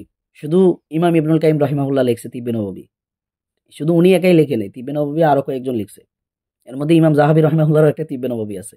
যে আমি যে এই কথাটা, এটা ওনার ওই কিতাব থেকেই লিখছি, আতিব্বুন নববী লি জাহাবী। এটা লিখে আপনারা গুগলে সার্চ করলেই পেয়ে যাবেন, বুঝতে পারছেন? আচ্ছা, এখন আসেন শাইখুল ইসলাম ইবনে তাইমিয়া রাহিমাহুল্লাহ, উনি বলতেছেন আর রুকা বিমানা তাওয়িজ। রুকিয়া মানে কি? তাবিজ। রুকিয়া মানে কোন তাবিজ? যেটা গলা ঝুলায় লেখে ওইটা না। এরপরে এই তাবিজের ব্যাখ্যা কিন্তু আমরা আগে দিয়ে এসেছি, বলছি না তাবিজ কাকে বলে? আচ্ছা, ওয়াল ইস্তিরকা ও তলাবুর রুকিয়া। আল ইস্তিরকা মানে হইল অন্যের নিকট রুকিয়া চাওয়া, তলব করা, এটাকে কি বলে? ইস্তিরকা বলা। ওয়া হুয়া মিন আনওয়া'i দুআ। আর রুকিয়াটা হলো কি? দোয়ার একটা প্রকার। আচ্ছা, বাংলা ভাষায় কি দোয়া করা যায়? এটা কি জায়েজ? তাহলে যদি রুকিয়া একটা দোয়ার প্রকারই হয়, তাহলে বাংলা ভাষায় যদি রুকিয়া করা হয়, তাহলে এটাতে জায়েজ হবে না কেন? তাহলে যারা বলে যে বাংলায় দোয়া করে জায়েজ নাই, তারা কি ভুল বলে না সঠিক বলে? ভুল। আল্লাহ তাআলা ভাইদেরকে বুঝদান করুক, আমিন। আচ্ছা, এটা হচ্ছে যে ওনার মাজমুল ফতোয়ার মধ্যে আছে, 1 নম্বর খণ্ডে এটা আছে, আবার 10 নম্বর খণ্ডে ওইটা আছে আর কি। আচ্ছা, তো যাই হোক, তো মোট কথা কি, পারিভাষিক অর্থে রুকিয়া মানে হলো সকল প্রকার শারীরিক মানসিক রোগ এবং জিন জাদু বদনজর হাসাদ ইত্যাদির কারণে সৃষ্ট সমস্যা বা অসুস্থতা থেকে সুস্থতা লাভের জন্য। আমি এখানে দুইটা শব্দ চয়ন করছি, একটা হলো সমস্যা আর একটা হলো অসুস্থতা। সমস্যা কি? রিজিকে বাধা, বিয়ে হইতেছে না, এটা তো অসুস্থতা না, এটা কি সমস্যা? হ্যাঁ, চাকরি হইতেছে না, তো এই যে বিষয়গুলো, এগুলো হলো সমস্যা। আর অসুস্থতা কি? বিভিন্ন অসুস্থতা আছে। তাহলে সকল সৃষ্ট সমস্যা এবং হচ্ছে যে সমস্ত অসুস্থতা থেকে সুস্থতা লাভের জন্য কোরআনের আয়াত, হাদিসে বর্ণিত দোয়া এবং হারাম, নাজায়েজ ও কুফুর শিরিক মুক্ত শরী বাক্য পাঠ করার মাধ্যমে চিকিৎসা করাকেই রুকিয়া শারিয়া বলে। আপনারা এটা নোট ডাউন করে নিতে পারেন। এই সংজ্ঞাটা খুবই, মানে আমরা এতক্ষণ যা আলোচনা করছি এটার পুরোটা সারমর্ম আমরা এখানে নিয়ে আসছি আর কি, ইনশাআল্লাহ। এখন আসেন, আপনারা তো মানে সবাই যারা যত রুকিয়ার ক্লাস করছেন বা বই পড়ছেন, সব জায়গাতেই রুকিয়ার দুইটা সংজ্ঞা দেওয়া হয়েছে। একটা হলো শাব্দিক সংজ্ঞা, আর একটা হলো কি পারিভাষিক সংজ্ঞা। তা আমরা ওই যে বলছিলাম না একটা ডিফারেন্ট অ্যাঙ্গেলে আলোচনা করব, তো আমরা এখানে কি নিয়ে আসছি? আপনার রুকিয়ার শরিয়ার প্রচলিত অর্থে রুকিয়া শরিয়া কি বুঝে, মানে আমরা যারা রুকিয়া শরিয়া করি আমরা আসলে কি করি, প্রচলিত অর্থে রুকিয়া দ্বারা কি বুঝায়, এটা নিয়ে আমরা আলোচনা করব, ঠিক আছে? তো এটা বোঝার জন্য আমাদেরকে জানতে হবে যে রাসূল সাল্লাল্লাহু আলাইহি সাল্লাম উনি কিভাবে ট্রিটমেন্ট করতেন, উনার চিকিৎসা পদ্ধতি কত প্রকার ছিল, কিভাবে উনি চিকিৎসা করতেন। তো এই সম্পর্কে ইমাম ইবনুল কাইয়িম রাহিমাহুল্লাহ উনার তিব্বুন নববীতে উনি এই বিষয় নিয়ে আলোচনা করছেন, ঠিক আছে? উনি বলতেছেন যে ওয়াকানা ইলাজুহু সাল্লাল্লাহু আলাইহি ওয়াসাল্লাম সালাসা আনওয়াইন লিল মারাদি সালাসাতা আনওয়াইন ওয়াকানা ইলাজুহু সাল্লাল্লাহু আলাইহি সাল্লাম, মানে রাসূল সাল্লাল্লাহু আলাইহি সাল্লামের চিকিৎসা ছিল লিল মারাদি অসুস্থতার ক্ষেত্রে সালাসাতা আনওয়াইন, 3 ধরনের। কয় ধরনের ছিল? 3 ধরনের। তাহলে রাসূল সাল্লাল্লাহু আলাইহি সাল্লাম 3 ভাবে চিকিৎসা করতেন। নাম্বার 1 কি? আহাদুহা, এর মধ্যে একটা হলো বিল আদওয়াতি তাবিঈয়া, প্রাকৃতিক জিনিস দ্বারা উনি কি করতেন? চিকিৎসা করতেন। এগুলোর উদাহরণ আমরা সামনে দিব, জাস্ট এতটুকু মনে রাখেন, প্রাকৃতিক এবং হচ্ছে যে আপনার ন্যাচারাল বা হচ্ছে অর্গানিক জিনিস দ্বারা উনি কি করতেন? ট্রিটমেন্ট করতেন, ঠিক আছে? এটা কালো জিরা হইতে পারে, মধু হইতে পারে, সোনা পাতা হইতে পারে, ঠিক আছে, কুস্তাল হিন্দ হইতে পারে, আরো যা যা আছে এগুলো দ্বারা উনি কি করতেন? ট্রিটমেন্ট করতেন। এখানে শুধু রুকিয়ার আলোচনা হইতেছে না, মানে রাসূল সাল্লাল্লাহু আলাইহি ওয়াসাল্লামের পুরো ট্রিটমেন্ট ব্যবস্থাটা বোঝানো হইতেছে। সাউন্ড কি কম শোনা যায়? সাউন্ড ঠিক আছে না? এক ভাই বলতেছে সাউন্ড। আচ্ছা আচ্ছা, তো আপনারা যদি সাউন্ড ঠিক না থাকে আপনারা একটু চেক করবেন আগে, নিজেদের মোবাইলগুলো চেক করলে সুবিধা হবে ইনশাল্লাহ। ঠিক আছে ইনশাল্লাহ, তাহলে আমরা শুরু করি আবার। তাহলে আমরা এখানে এখন যেটা করতেছি, মানে প্রচলিত অর্থে রুকিয়া দ্বারা কি বুঝায়, এটাকে বুঝতে হলে আমাদের কি করতে হবে, রাসূল সাল্লাল্লাহু আলাইহি সাল্লাম আসলে কি ওনার ট্রিটমেন্ট ব্যবস্থাটা কেমন ছিল, উনি কিভাবে ট্রিটমেন্ট করতেন। তো এখানে প্রথমটা কি বললাম, বিল আদুইয়াতি তবিইয়া, অর্থাৎ প্রাকৃতিক জিনিস দ্বারা উনি চিকিৎসা করতেন, ন্যাচারাল জিনিস দ্বারা উনি কি করতেন, চিকিৎসা করতেন। এরপরে হচ্ছে আপনার অর্গানিক জিনিস দ্বারা উনি ট্রিটমেন্ট করতেন। যেমন এরপরে দ্বিতীয়বার বলা হচ্ছে বাসানি বিল আদুইয়াতিল ইলাহিয়া, দ্বিতীয়টা হলো এলাহি চিকিৎসা, এলাহি ওষুধ। এলাহি ওষুধ কি, এটাই হলো রুকিয়া, মানে আল্লাহর কাছে দোয়া করতেছে, আল্লাহর কাছে আশ্রয় চাইতেছে, এটা রুকিয়া, এটা এলাহি চিকিৎসা। ঠিক আছে।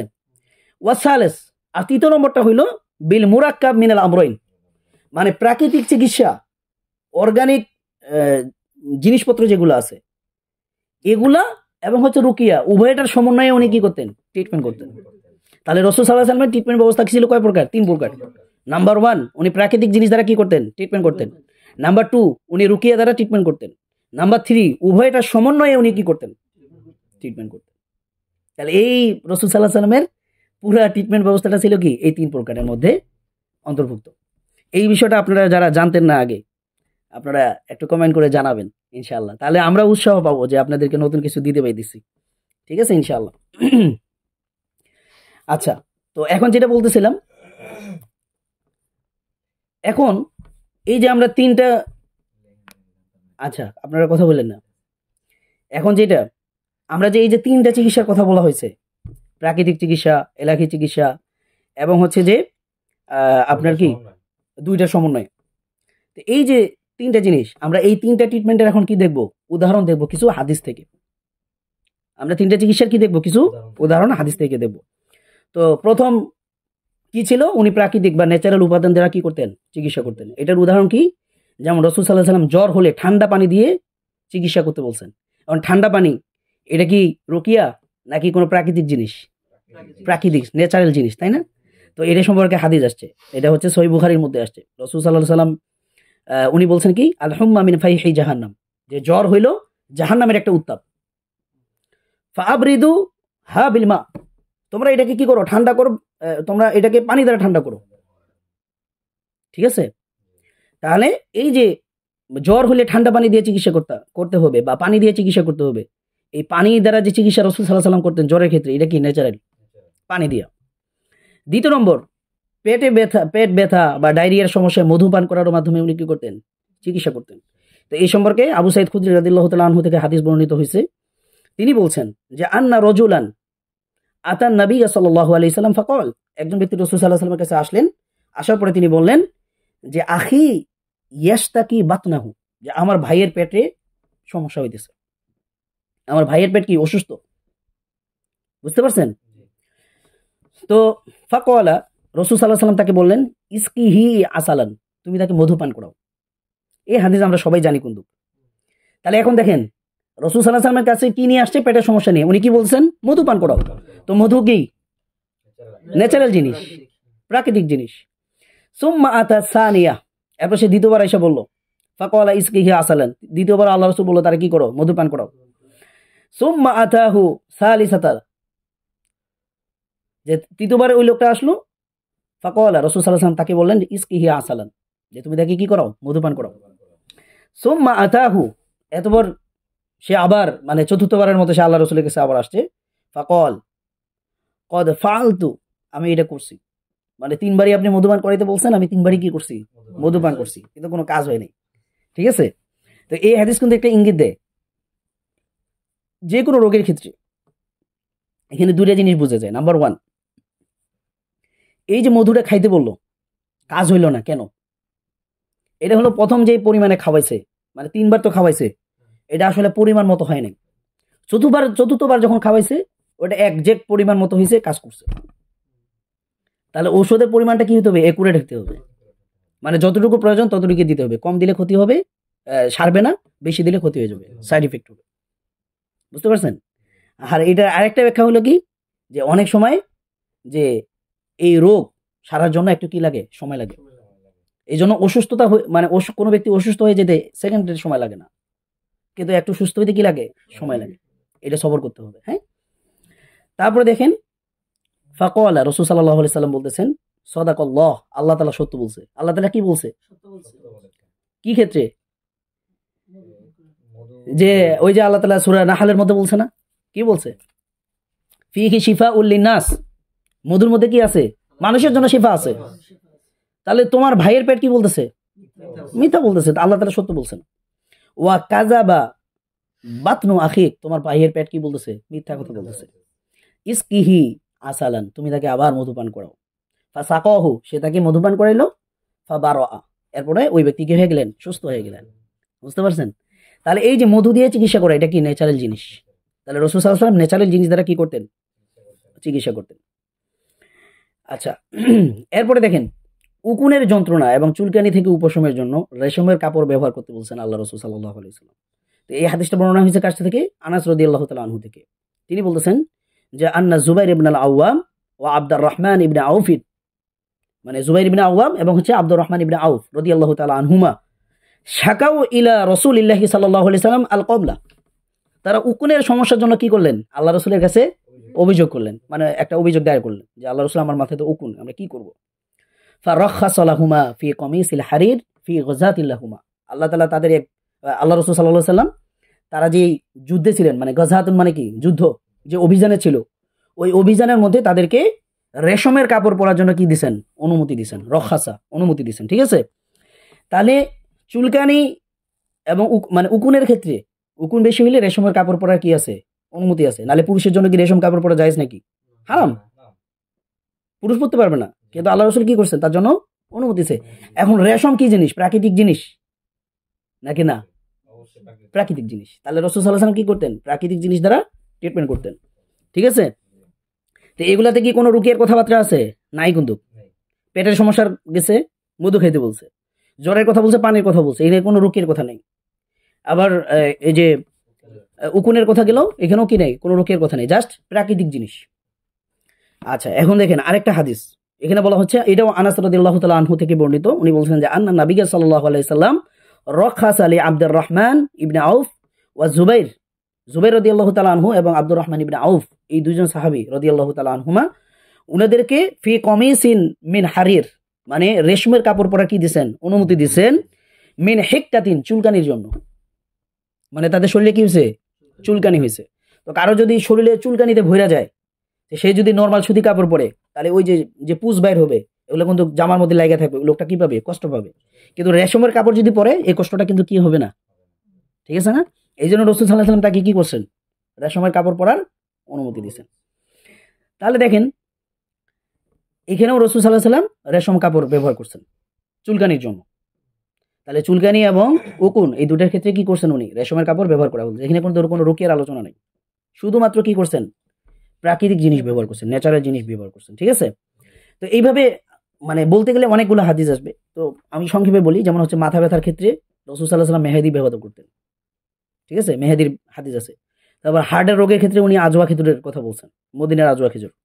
ঠিক আছে, এছাড়া সোনা পাতার ব্যবহার তো আমরা জানি, সোনা পাতার কথা হাদিসে আছে না, কালো জিরার কথা হাদিসে নাই, কুস্তুল হিন্দের কথা হাদিসে নাই, তারপর হিজামার কথা হাদিসে আছে কিনা। এই সবগুলো জিনিস কি প্রাকৃতিক, ন্যাচারাল।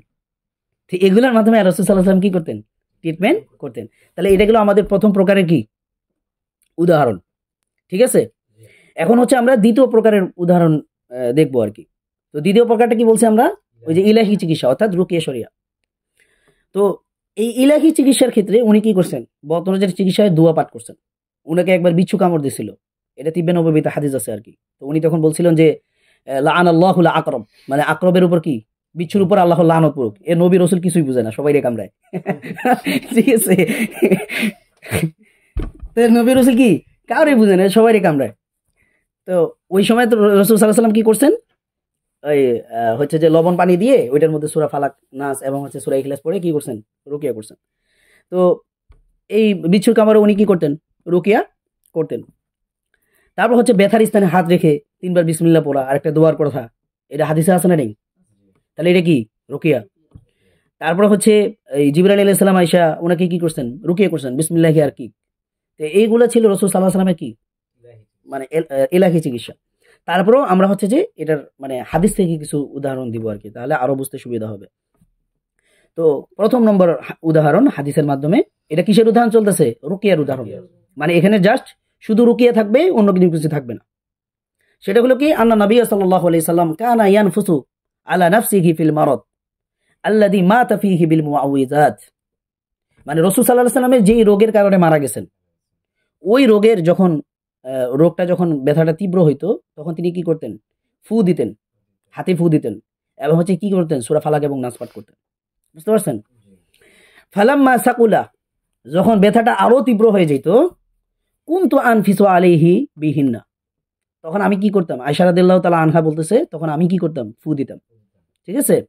ওয়া আমসাহু বিয়াদি নাফসিহি লিবারাকাতিহা, এবং রাসূল সাল্লাল্লাহু আলাইহি ওয়াসাল্লামের হাত দিয়েই তার শরীরটাকে আমি কি করতাম? মাসেহ করে দিতাম। কেন? কেননা তার হাতের মধ্যে কি ছিল? বরকত ছিল। ফাসাআলতু যুহরিয়া, মানে রাবি বলতেছে আমি যুহরিকে জিজ্ঞাসা করলাম রাহিমাহুল্লাহ, উনি একজন তাবেঈ ছিলেন। ফাকাইফা ইয়ানফিসু মানে কাইফা ইয়ানফিসু, মানে তিনি কিভাবে ফু দিতেন রাসূল সাল্লাল্লাহু আলাইহি ওয়াসাল্লাম? ক্বালা কানা ইয়ানফিসু আলা ইয়াদাই, মানে আয়েশা রাদিয়াল্লাহু তাআলা আনহু কিভাবে ফুটা দিতেন, ওইটা প্রশ্ন করছে আর কি, আমার ভুল হয়েছিল। তো উনি বলতেছেন যে তিনি রাসূল সাল্লাল্লাহু আলাইহি ওয়াসাল্লামের হাতে কি করতেন? ফু দিতেন। সুম্মা ইয়ামসাহু বিহিমা ওয়াজহাহু, না, এখানে রাসূল সাল্লাল্লাহু আলাইহি ওয়াসাল্লামের কথাই বলা হচ্ছে। মানে রাসূল সাল্লাল্লাহু আলাইহি ওয়াসাল্লাম তার হাতে ফু দিতেন, এরপর ওই হাত দিয়ে কি করতেন? চেহারা মুছে নিতেন। বুঝতে পারছেন? তাহলে রাসূল সাল্লাল্লাহু আলাইহি ওয়াসাল্লাম কি করছেন? রুকিয়া করছেন। এটা কি হাদিস দ্বারা প্রমাণিত, এটা সহিহ বুখারীর হাদিস। তারপর দ্বিতীয় নম্বর, আমরানি রাসূলুল্লাহ সাল্লাল্লাহু আলাইহি সাল্লাম, এটাও আয়েশা রাদিয়াল্লাহু তাআলা আনহা থেকে বর্ণিত, যে রাসূল সাল্লাল্লাহু আলাইহি সাল্লাম আমাকে আদেশ দিয়েছেন, আমাকে হুকুম করছে কি, আও আমারও, অথবা তিনি আদেশ করছে। মানে প্রথমে বলছে আমাকে করছে, আর পরেরটা কি আম, মানে সবাই উনি বলছে কি বলছে? আন ইউস্তারকা মিনাল আইন, মানে মানুষ যেন কি করে? বদনজরের কারণে রুকিয়া চায়, রুকিয়া তলব করে। এখানে কিন্তু বলা হয় নাই আন ইয়ারকিয়া মিনাল আইন, সেজন্য নিজেই বদনজরের জন্য কি করে? রুকিয়া করে, বলা হয়নি। কি বলা হয়েছে? মানে ইস্তার কয়াস্তার কি, মানে আরেকজনের কাছে রুকিয়া চাওয়ার কথা বলা হয়েছে। তাহলে বদনজরের জন্য অন্যের কাছে রুকিয়া চাওয়া যাবে, এটা কি হাদিস দ্বারা প্রমাণিত কিনা? তাহলে আমাদের যে সমস্ত আহলে হাদিস ভাই বা সালাফি ভাই বা কিছু হানাফি আলেম আছে, তারা যে বলে যে অন্যের নিকট রুকিয়া চাওয়া যাবে না, এই কথাই কি সহিহ না গলত? গলত। এটা হাদিস দ্বারা প্রমাণিত যে তারা হাদিসের বিরুদ্ধে কথা বলতেছে। আমরা ওইটার জবাব আজকে দিব ইনশাআল্লাহ। ঠিক আছে? তাহলে অন্যের নিকট রুকিয়া চাইতে কে বলছে? আল্লাহ রসুল। কাকে চাইতে বলছে? আয়েশা রাদিয়াল্লাহু তাআলা আনহাকে। তা আল্লাহ রসুল উনাকে আদেশ করছে, উনি কি ওনার কাছে রুকিয়া চাইবে না? চাইতেও পারে, এবং এটার হাদিসও আছে, এটা সহিহ হাদিস, যে এক ইহুদি মহিলা আয়েশা রাদিয়াল্লাহু তাআলা আনহাকে রুকিয়া করছেন। তখন আবু বকর রাদিয়াল্লাহু তাআলা আনহু এসে বলতেছে কি, ইরকিহা বিকিতাবিল্লাহ, তুমি তাহলে আল্লাহর কিতাব দিয়ে কি করো? রুকিয়া করো। ইহুদি রুকিয়া করছে কার? আয়েশা রাদিয়াল্লাহু তাআলা আনহা। তাহলে তিনি ওনার কাছে রুকিয়া করাইছেন, করছেন। তাহলে কেউ যদি বলে যে অন্যের কাছে রুকিয়া করা যাবে না, তাহলে এটা কি সম্পূর্ণ গলত একটা কথা। তো আমি যে হাদিসটা বললাম যে আবু বকর রাদিয়াল্লাহু তাআলা আনহু যে হাদিসটা, এই হাদিস দিয়েই দলিল দেওয়া হয় যে একজন মুসলিম ব্যক্তি সে আহলে কিতাবের কাছে রুকিয়া নিতে পারবে কিনা। এই মাসালাটা যখন আলোচনা করা হয়, তখন এই হাদিসটাকে কি করা হয়? দলিল হিসেবে উপস্থাপন করা হয়। বুঝতে পারছেন? আচ্ছা, তো যাই হোক, তো এরপরে আরেকটা হাদিস দেখেন, উম্মু সালেমা রাদিয়াল্লাহু তাআলা আনহা, উনি রাসূল সাল্লাল্লাহু আলাইহি ওয়াসাল্লাম কি ছিলেন? বিবি ছিলেন। উনি বলতেছেন যে আন্না নবী সাল্লাল্লাহু আলাইহি সাল্লাম রাআ ফি বাইতিহি জারিয়াতান, রাসূল সাল্লাল্লাহু আলাইহি সাল্লাম তার ঘরে একজন বালিকাকে দেখলো, একটা মেয়েকে দেখলো। ঠিক আছে? ফি ওয়াজহিহা সাফাআতুন, তিনি দেখতে পেলেন যে তার চেহারাটা কি হয়ে গেছে? মলিন হয়ে গেছে, চেহারার মধ্যে দাগ পড়ে গেছে। ফাকালা, এরপরে রাসূল সাল্লাল্লাহু আলাইহি সাল্লাম বললেন, ইস্তারকুলাহা, তুমি কি করো? তার জন্য রুকিয়া চাও। বলে নাই যে কি সে যেন রুকিয়া করে, মানে নিজেই যেন রুকিয়া করে, এটা বলে নাই। কি বলছে? ইস্তারকুলাহা, সে যেন অন্যের নিকট কি করে? তার জন্য রুকিয়ার ব্যবস্থা করে, রুকিয়া চায়। ফা ইন্না বিহা নাজরাতা, কেননা তার মধ্যে কি আছে? বদনজর আছে। তাহলে রাসূল সাল্লাল্লাহু আলাইহি সাল্লাম শুধুমাত্র রুকিয়া করার কথা বলছে বদনজরের জন্য। ঠিক আছে? তাহলে দ্বিতীয় চিকিৎসা আমরা কি বলতেছিলাম, যে রাসূল সাল্লাল্লাহু আলাইহি সাল্লাম রুকিয়ার মাধ্যমে কি করতেন? এলাহি চিকিৎসার মাধ্যমে ট্রিটমেন্ট করতেন। এটা হলো দ্বিতীয় উদাহরণের হাদিসগুলো চলতেছে আর কি। ভুলে গেছেন নাকি? আবার ভুলে টুলে যান না। হ্যাঁ, আচ্ছা, এরপরে আরেকটা হাদিস, এটা আয়েশা রাদিয়াল্লাহু তাআলা আনহা থেকে বর্ণিত। উনি বলতেছেন যে আন্না নবী সাল্লাল্লাহু আলাইহি সাল্লাম কানা ইউআউযু বা'দ আহলিহি, মানে রাসূল সাল্লাল্লাহু আলাইহি সাল্লাম তার ফ্যামিলির সদস্যদের কি করতেন, আহাল দ্বারা কি বোঝায়, পরিবারের সদস্য, এই তার আহালদের কি করতেন, রুকিয়া করতেন। ইয়ামসাহু বিয়াদিহিল ইমনা, এবং তিনি তার ডান হাত দিয়ে তাদের শরীর কি করতেন, মাসে করে দিতেন। তো আমরা যারা রাখি আছি মাঝে মাঝে কি করব, ওয়াইফের রুকিয়া করব, ঠিক আছে, এবং হাত দিয়ে মাসে করে দিবেন ব্যথার স্থানে, ইয়ার স্থানে। তো আমরা শুধু অনেকে কি করি, শুধু রুকিয়া করি, হাত টাত লাগাই না, হাতও লাগাবেন, তাহলে এটার মধ্যে আরো কি হবে, ফলপ্রসূ হবে চিকিৎসাটা, ঠিক আছে। আর বাস্তবতা হলো রাখিরা তাদের বউয়ের মানে পরিবারের রুকিয়াই করে না ঠিক আছে, মানে মানুষের রুকিয়া করতে করতে এরা এতই ক্লান্ত হয়ে যায়, নিজের ফ্যামিলি রুকিয়া করার কি নাই, সময় নেই। তো আল্লাহ তাআলা আমাদেরকে এই কাজটা থেকে হেফাজত করুক। আমরা অবশ্যই কি করব, নিজের ফ্যামিলির প্রতি গুরুত্ব দিব। কারণ আপনি একজন শরীর রাখি, আপনার পিছনে শয়তান থাকবেই, আপনার ফ্যামিলিকে ডিস্টার্ব করবেই। এই জন্য আমাদেরকে কি করতে হবে, মাঝে মাঝে ফ্যামিলিকে সময় দেওয়া, ফ্যামিলি সবাইকে নিয়ে বৈশা গ্রুপ রুকিয়া করা। জিন উঠে উঠছে ধুমায়া মায়ের, ইনশাআল্লাহ, কিন্তু রুকিয়া করতে হবে ফ্যামিলির, হ্যাঁ, এটা ইয়ে করা যাবে না ইনশাআল্লাহ আচ্ছা, তো রাসূল সাল্লাল্লাহু আলাইহি ওয়াসাল্লাম তার ফ্যামিলির লোকদের কি করতেন, রুকিয়া করতেন, এবং তার ডান হাত দ্বারা কি করতেন, মাসেহ করে দিতেন। ওয়ায়াকুলু, এবং তিনি এই দোয়াটা পড়তেন, আল্লাহুম্মা রাব্বান নাস আযহিবিল বাস ইশফিহি ওয়া আনতা শাফি লা শিফাআ ইল্লা শিফাউক শিফাআন লা ইউগাদিরু সাকামা। এটার অর্থ বলার দরকার আছে, আর সময় কম, যে কারণে আমরা অর্থটা বললাম না। তো এই দোয়া পড়ে কি করতেন, তিনি তার আহলিয়াদের রুকিয়া করতেন। তাহলে রাসূল সাল্লাল্লাহু আলাইহি ওয়াসাল্লাম রুকিয়া করতেন, ওটার উদাহরণ আমরা দিচ্ছি, মানে এটা হলো সবগুলো কি এলাহি চিকিৎসার উদাহরণ, ঠিক আছে। এরপরে ঘ নম্বর, আয়েশা রাদিয়াল্লাহু তাআলা আনহা থেকে বর্ণিত এই হাদিসটাও, উনি বলতেছেন যে আন্না রাসূলুল্লাহ সাল্লাল্লাহু আলাইহি ওয়াসাল্লাম কানা ইয়ারকি ইয়াকুলু, মানে তিনি তার রুকিয়ার মধ্যে কি বলতেন, ইমসাহিল বাস রাব্বান নাস বিয়াদিকা শিফা লা কাশিফা লাহু ইল্লা আনতা, মানে এই দোয়াটা পড়ে উনি কি করতেন, রুকিয়া করতেন, ঠিক আছে। তাহলে এতক্ষণ যে আমরা উদাহরণগুলো দিলাম, এটা কিসের, এলাহি চিকিৎসা, মানে রুকিয়া শরিয়ার উদাহরণ, ঠিক আছে। আচ্ছা, কারো যদি কোনো মানে জায়গায় আলোচনা বুঝতে অসুবিধা হয়, অবশ্যই আপনারা আমাদেরকে কমেন্ট করে জানাবেন, আমরা ওই বিষয়টা কি করব, পুনরায় আলোচনা করব ইনশাআল্লাহ, ঠিক আছে। আচ্ছা, তো এখন আসেন এই যে তৃতীয় নম্বরের যে কথাটা বলছিলাম আমরা, মানে রাসূল সাল্লাল্লাহু আলাইহি ওয়াসাল্লাম রুকিয়া শরিয়া এবং ন্যাচারাল জিনিস উভয়টা সমন্বয়ে কি করতেন, চিকিৎসা করতেন। তো এটার উদাহরণ আমরা হাদিস থেকে নিয়ে আসবো। প্রথম এই বিষয়টা একটু বুঝি। প্রথম বিষয় হলো প্রাকৃতিক বা ন্যাচারাল উপাদানের ব্যবহার এবং এলাহি চিকিৎসা তথা রুকিয়া শরিয়া উভয় পদ্ধতির সমন্বয় করে চিকিৎসা করা। যেমন রাসূল সাল্লাল্লাহু আলাইহি ওয়াসাল্লাম কি করছেন, নিজের শাহাদাত আঙ্গুলে মুখের লালা বা থুতু নিয়ে মাটিতে লাগাইছেন, এরপরে আক্রান্ত স্থানে কি করছেন, লাগাইছেন। এরপরে তিনি দোয়া পড়ছেন কি, আল্লাহুম্মা না বিসমিল্লাহি তুরবাতু আরদিনা বিরিকাতি বাদিনা ইশফা সাকিমুনা বিইজনি রব্বিনা, এই দোয়াটা পড়ছেন। তাহলে এই যে উনি মুখ থেকে লালা নিল, শাহাদাত আঙ্গুল ব্যবহার করলো, এবং এটা আবার মাটি নিল, এরপরে ওই জায়গায় মাসে করলো, এই সবগুলা হলো কি ন্যাচারাল। মাসে করা, আঙ্গুল ব্যবহার করা, থুতু নেওয়া, মাটি ব্যবহার করা, এই সবগুলো কি ন্যাচারাল জিনিস। এরপরে যে দোয়াটা পড়ছে বিসমিল্লাহি তুরবাতু আরদিনা, এটা কি রুকিয়া, এলাহি চিকিৎসা। তাহলে উভয়টা সমন্বয়ে উনি কি করতেন, চিকিৎসা করতেন, বুঝতে পারছেন। আচ্ছা, তো ওই যে বিচ্ছুর কামড়ের হাদিসটা একটু আগে বলছিলাম, যে ওনাকে বিচ্ছু কামড় দিয়েছিল, তখন কি করছিলেন উনি লবণ নিছেন, পানি নিছেন, এবং ওইটার মধ্যে উনি কি করছেন, ইখলাস ফালাক নাস পড়ে ফু দিছেন। তাহলে এই যে লবণ পানি, এগুলা কি প্রাকৃতিক জিনিস, আর এই যে ইখলাস ফালাক নাস পাঠ করছে, এটা কি রুকিয়া, এলাহি চিকিৎসা। তো এই দুইটা সমন্বয়ে উনি কি করছেন, ট্রিটমেন্ট করছেন, ঠিক আছে, কথা বুঝতেছেন। আচ্ছা, তৃতীয় নম্বর যে বিষয়টা, এখানে দেখেন আরেকটা খুবই গুরুত্বপূর্ণ বিষয়।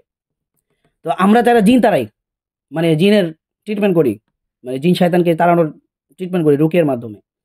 তো আমরা যে পেশেন্টের বুকে থাপড় দিলাম, বা রাসূল সাল্লাল্লাহু, আমাদের কথা বাদ, রাসূল সাল্লাল্লাহু আলাইহি ওয়াসাল্লাম দিছেন, পেশেন্টের বুকে থাপড় দিছেন, পিঠে আঘাত করছেন, মুখে থুতু নিক্ষেপ করছেন, মুখে লালা দিছেন, এই সবগুলো জিনিস কি উনি তো করছেন। এই জিনিসগুলো কি ন্যাচারাল। আপনারা তো মূল টপিক থেকে ভুলে যেতেছেন, এগুলো হলো ন্যাচারাল জিনিস। আর উনি যে বলছেন উখরুজি আদুওয়াল্লাহ বা উখরুজ আদুওয়াল্লাহ আখসা আদুওয়াল্লাহ আনা রাসূলুল্লাহ, এই যে কথাগুলো বলছেন, এটা কি এলাহি রুকিয়া। তাহলে মায়ের দিছে, এটা কি প্রাকৃতিক জিনিস। থুতু দিছে এটা কি? লালা দিছে এটা কি? প্রাকৃতিক। আর যে উখরুজ আদুবল্লাহ, আখসা আদুবল্লাহ, আনা রাসূলুল্লাহ, এটা কি? রুকিয়া। রুকিয়া এলাহি চিকিৎসা। তাহলে উভয়টা সমন্বয়ে উনি কি করতেন? চিকিৎসা করতেন। কথাটা বুঝতে পারছেন? তো এটা সম্পর্কে আমরা এখন কি করব, কিছু হাদিস দেখবো আর কি। হ্যাঁ, এখানে বেশি হাদিস নিয়ে আসবো না, সম্ভবত দুইটা বা তিনটা, একটা হাদিসে নিয়ে আসছি। সেটা হলো যে ওই যে একটু আগে হাদিসটা বলছি, এটা হচ্ছে আমাজান আয়েশা রাদিয়াল্লাহু তাআলা আনহা থেকে বর্ণিত। তিনি বলতেছেন যে আন্না রাসূলুল্লাহ সাল্লাল্লাহু আলাইহি সাল্লাম ইযা কানা ইদাশতাকাল ইনসানু আশাইআ মিনহু, যখন রাসূল সাল্লাল্লাহু আলাইহি সাল্লামের কাছে কোনো ব্যক্তি, কোনো মানুষ কি করতেন, কোনো অসুস্থতার অভিযোগ নিয়ে আসতেন। বুঝতে পারছেন? আও কানাত বিহি করহাতুন, অথবা কারো যদি কি হইতো, কোনো জায়গায় মানে ফোড়া উঠতো। করহাতুন মানে কি? ফোড়া উঠা, ফোড়া ফোড়া, ঠিক আছে, বিষ ফোড়া উঠে না, এরকম। আও জুরহুন, অথবা কারো যদি কি হইতো, ক্ষত হইতো, কোনো জায়গায় কাটা গেছে, ইয়া হইছে, এরকম ক্ষত হইতো। তো এটার জন্য তিনি কি করতেন, যে কলা রাবি বলতেছে আর নবী সাল্লাল্লাহু আলাইহি ওয়াসাল্লাম বিইসবাইহি হাকাযা, মানে রাসূল সাল্লাল্লাহু আলাইহি ওয়াসাল্লাম তার আঙ্গুলটাকে এইভাবে কি করতেন, নিতেন। তো ও ওয়াদওয়া সুফিয়ান সাব্বাবাতাহু বিল আরদ, হাদিস ছের যিনি রাবি, এর মধ্যে একজন সুফিয়ান রাহিমাহুল্লাহ, মানে সুফিয়ান আস-সাওরি রাহিমাহুল্লাহ। বুঝতে পারছেন? তো উনি এটা ব্যাখ্যা দিতেছে যে এটা আসলে কিভাবে করছে। তো সুফিয়ান আস-সাওরি রাহিমাহুল্লাহ উনি তার শাহাদাত আঙ্গুলটাকে কি করলো, জমিনের মধ্যে লাগাইলো। সুম্মা রাফাআহা, এরপর সে জমিন থেকে এটা উঠাইলো। বিসমিল্লাহ, এরপরে আল্লাহর নাম নিল। এরপরে এই যে দোয়াটা, বিসমিল্লাহি তুরবাতু আরদিনা বিরিকাতি বাদিনা ইশফা সাকিমুনা ইশফা বিহি সাকিমুনা বিইজনি রাব্বিনা। এরপরে তিনি এই দোয়াটা পড়লেন। ঠিক আছে? তাহলে এখানে দেখেন, ওই যে থুতু, মাটিতে হাত লাগানো, শাহাদাত আঙ্গুল ব্যবহার করা, থুতু নেওয়া, লালা নেওয়া, এই সবগুলো কি ন্যাচারাল। আর উনি যে এই দোয়াটা পড়ছে বিসমিল্লাহি তুরবাতু আরদিনা, এটা কি ইলাহি। তাহলে ন্যাচারাল জিনিস আর এলাহি জিনিস উভয়টা সমানে রাসূল সাল্লাল্লাহু আলাইহি ওয়াসাল্লাম কি করতেন, ট্রিটমেন্ট করতেন। তো এই হাদিসের ব্যাখ্যা করতে গিয়ে আতিবুন নববীর মধ্যে ইমাম ইবনুল কাইয়িম রাহিমাহুল্লাহ খুব সুন্দর একটা আলোচনা করছেন। উনি বলতেছেন ওয়া মা'নাল হাদিস, এই হাদিসের মানে মূল অর্থটা কি, মূল সারমর্ম কি, উনি এটা নিয়ে আসছেন। উনি বলতেছেন যে আন্নাহু ইয়াখুযু মিন রিকি নাফসিহি আলা ইসবাইহি আস-সাব্বাবা, মানে রাসূল সাল্লাল্লাহু আলাইহি ওয়াসাল্লাম তার শাহাদাত আঙ্গুলের মধ্যে কি করতেন, একটু লালা নিতেন। কি করতেন? লালা, এই যে এইভাবে নিত, মুখ থেকে লালা নিছে। নেয়ার পরে সুম্মা ইয়াদাউহা আলা তুরাব, এরপরে উনি এটা কথা রাখছেন, মাটিতে রাখছেন। এরপরে ফায়ালাকু বিহা মিনহু শাইউন, এই মাটির মধ্যে থেকে কিছু জিনিস কি হইতো, ওইখানে লেগে যেত আঙ্গুলে। ফায়ামসাহু বিহি আলাল জুরহ, এবং তিনি কি করতেন, ওই ক্ষত স্থানে মাসাজ করতেন। কথাটা বুঝছেন? ওয়া ইয়াকুলু হাযাল কালাম, এবং তিনি ওই দোয়াটা পড়তেন। কোনটা? ওই যে বিসমিল্লাহি তুরবাতু আরদিনা। এখন বলতেছে এই দোয়াটাকে উনি কেন পড়তেন? তো উনি বলতেছেন লিমা ফিহি মিন বারাকাতি যিকরি ইসমিল্লাহ, কেননা এই দোয়াটার মধ্যে কি আছে, আল্লাহর নামের জিকিরের বরকত আছে। ওয়া তাফউয়িদিল আমরি ইলাইহি, আর যখন এই দোয়াটা পড়া হলো তখন আমি বিষয়টা কি করলাম, আল্লাহর কাছে ন্যস্ত করে দিলাম। ঠিক আছে? ওয়া তাওয়াক্কুলি আলাইহি, এবং আল্লাহর উপর কি করা হলো, ভরসা করা হলো এই দোয়াটার মাধ্যমে। ওই যে বলা হয়েছে না বিইজনি রাব্বিনা, আমাদের রব, ওনার হুকুমে কি হবে, রোগটা ভালো হয়ে যাবে, তাই না? তাহলে আল্লাহর উপর কি করা হয়েছে, বিষয়টা ন্যস্ত করা হলো এবং তার উপর তাওয়াক্কুল করা হলো। তারপরে বলা হয়েছে এই যে এইটা হলো আমাদের মূল পয়েন্ট, ফায়ান দম্মু আহাদুল ইলাজাইনি ইলাল আখার। ইয়ান দম্মু মানে মিলিত হওয়া, সংযোগ স্থাপন করা, মানে আহাদুল ইলাজাইন মানে দুইটা চিকিৎসার মধ্যে একটা চিকিৎসাকে আরেকটা চিকিৎসার সাথে কি করছে, মিশ্রণ করা হয়েছে। ফায়াকওয়াত তাসির, আর এটা করার ফলে কি হয়েছে, ওষুধের ক্ষমতা, কার্যক্ষমতা বাইরে গেছে। তাহলে ফায়ান দম্মু আহাদুল ইলাজাইন, এই কথাটা কি মূল পয়েন্ট আমাদের। মানে অনেকে বলতে পারে যে ভাই দুইটা তো একই জিনিস, আপনি ন্যাচারাল আর রুকিয়া মানে আলাদা করতেছেন কেন, দুইটা তো একই জিনিস, মানে কাজগুলো তো একই সাথে করছে, তাহলে এটাই রুকিয়া, এভাবে অনেকে বলবে। কিন্তু ইবনুল কাইয়িম রাহিমাহুল্লাহ কি করছেন, দুইটাকে আলাদা চিকিৎসা, আলাদা এলাজ হিসেবে উল্লেখ করছেন, যে দুইটা আসলে একই জিনিস না, যদিও একসাথে করা হয়েছে। কথাটা বুঝছেন? তাহলে কেউ যদি বলে যে সব কাজগুলো তো একসাথেই করা হয়েছে, তাহলে এটাও তো রুকিয়া, এই কথা কি সহি না ভুল? ভুল। আমরা কি কোনো ব্যক্তির কথা নিব নাকি আলেমদের কথা শুনবো, অবশ্যই আমরা সালাফদের কথা নিব, আলেমদের কথা নিব, ঠিক আছে? তো ইবনুল কাইয়িম রাহিমাহুল্লাহ উনার এই ব্যাখ্যা থেকে আমরা স্পষ্টভাবে বুঝতে পারলাম কি, যে এখানে দুইটা চিকিৎসা, একটা এলাহি চিকিৎসা আর একটা কি প্রাকৃতিক চিকিৎসা, মানে রুকিয়া শরিয়া এবং ন্যাচারাল জিনিস দুইটার মাধ্যমে কি করা হয়েছে, চিকিৎসাটা করা হয়েছে।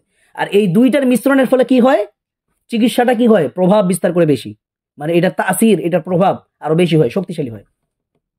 ক্লিয়ার? আচ্ছা, তাহলে এখানে আমরা এখন যারা আমরা এখন দেখেন, এখন মাথাটা একবারে ঠান্ডা করেন, এখন আমরা বর্তমানে যারা কি করি, রুকিয়া করি, আমরা আসলে শুধু রুকিয়া করি নাকি রাসূল সাল্লাল্লাহু আলাইহি ওয়াসাল্লামের এই তিনটা জিনিসকে ফলো করতেছি? তিনটা জিনিসের সমন্বয় ঘটাই না? আমি পেশেন্টকে সোনা পাতা খাইতে বলতেছি, এটা কি রুকিয়া? এটা তো ন্যাচারাল চিকিৎসা। আমি পেশেন্টকে বমি করাইতেছি, কই এটা কি রুকিয়া? আমি রুকিয়ার গোসল করাইতেছি, এটা কি রুকিয়া? গোসল কি রুকিয়া? হ্যাঁ, তাহলে আমরা কি করি, পুরো রাসূল সাল্লাল্লাহু আলাইহি ওয়াসাল্লামের তিব্বে নববীটাকে আমরা কি করি, উনার যে চিকিৎসা পদ্ধতি ছিল এই তিনটা জিনিসকে আমরা ফলো করি। তাহলে এখন আপনি বলতে পারেন বর্তমান সময়ে এই তিব্বে নববীটাকেই আমরা প্রচলিত অর্থে বলতেছি কি রুকিয়া, মানে এটা একটা মৌলিক কথা বলে দিলাম। বর্তমান সময়ে পুরো তিব্বে নববীটাকে ফলো করার নামই হচ্ছে কি রুকিয়া, এটাই হলো রুকিয়ার প্রচলিত অর্থ। কারণ আপনি যদি শুধু সবগুলোকে রুকিয়া করেন তাহলে তো গোসল তো রুকিয়া না, বমি করা তো রুকিয়া না, সোনা পাতা তো রুকিয়া না, হিজামা তো রুকিয়া না, তাহলে আপনি সবগুলোকে রুকিয়া কেন বলতেছেন? এই জন্য প্রচলিত অর্থে আমরা কি রুকিয়া দ্বারা কি বুঝাই, পুরো তিব্বে নববীটাকে। রুকিয়া দ্বারা আমরা কি বুঝি, পুরো রাসূল সাল্লাল্লাহু আলাইহি ওয়াসাল্লামের ট্রিটমেন্ট পদ্ধতিকে। কথাটা বুঝতে পারছেন? তাহলে আমরা কি শুধু রুকিয়া করি নাকি শুধু পুরো রাসূল সাল্লাল্লাহু আলাইহি ওয়াসাল্লামের ট্রিটমেন্ট ব্যবস্থাটাকে ফলো করতেছি? কথা বুঝছেন? খুবই ইন্টারেস্টিং একটা জিনিস, আমরা এটা অনেকেই জানি না, সবকিছু ভুলে ফেলি আমরা। তো আজকে আশা করি সবার কাছে বিষয়টা একবারে ক্লিয়ার, যে মানে আমরা কি করি না, শুধু রুকিয়া করি না, বা আমরা যে এটাকে রুকিয়া বলতেছি এটার দ্বারা আসলে উদ্দেশ্য কি, এটার দ্বারা উদ্দেশ্য হলো আতিব্য নববী, এটার দ্বারা উদ্দেশ্য হলো ইলাজ নবী সাল্লাল্লাহু আলাইহি সাল্লাম, যে তিনটা প্রকার ছিল এই তিনটা। ক্লিয়ার?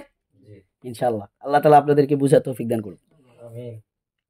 আচ্ছা, এই যে এই কথাটা আমি লিখছি, বর্তমান সময়ে তিব্বে নববীর আলোকে চিকিৎসা করাকেই প্রচলিত অর্থে রুকিয়া শরিয়া বলে।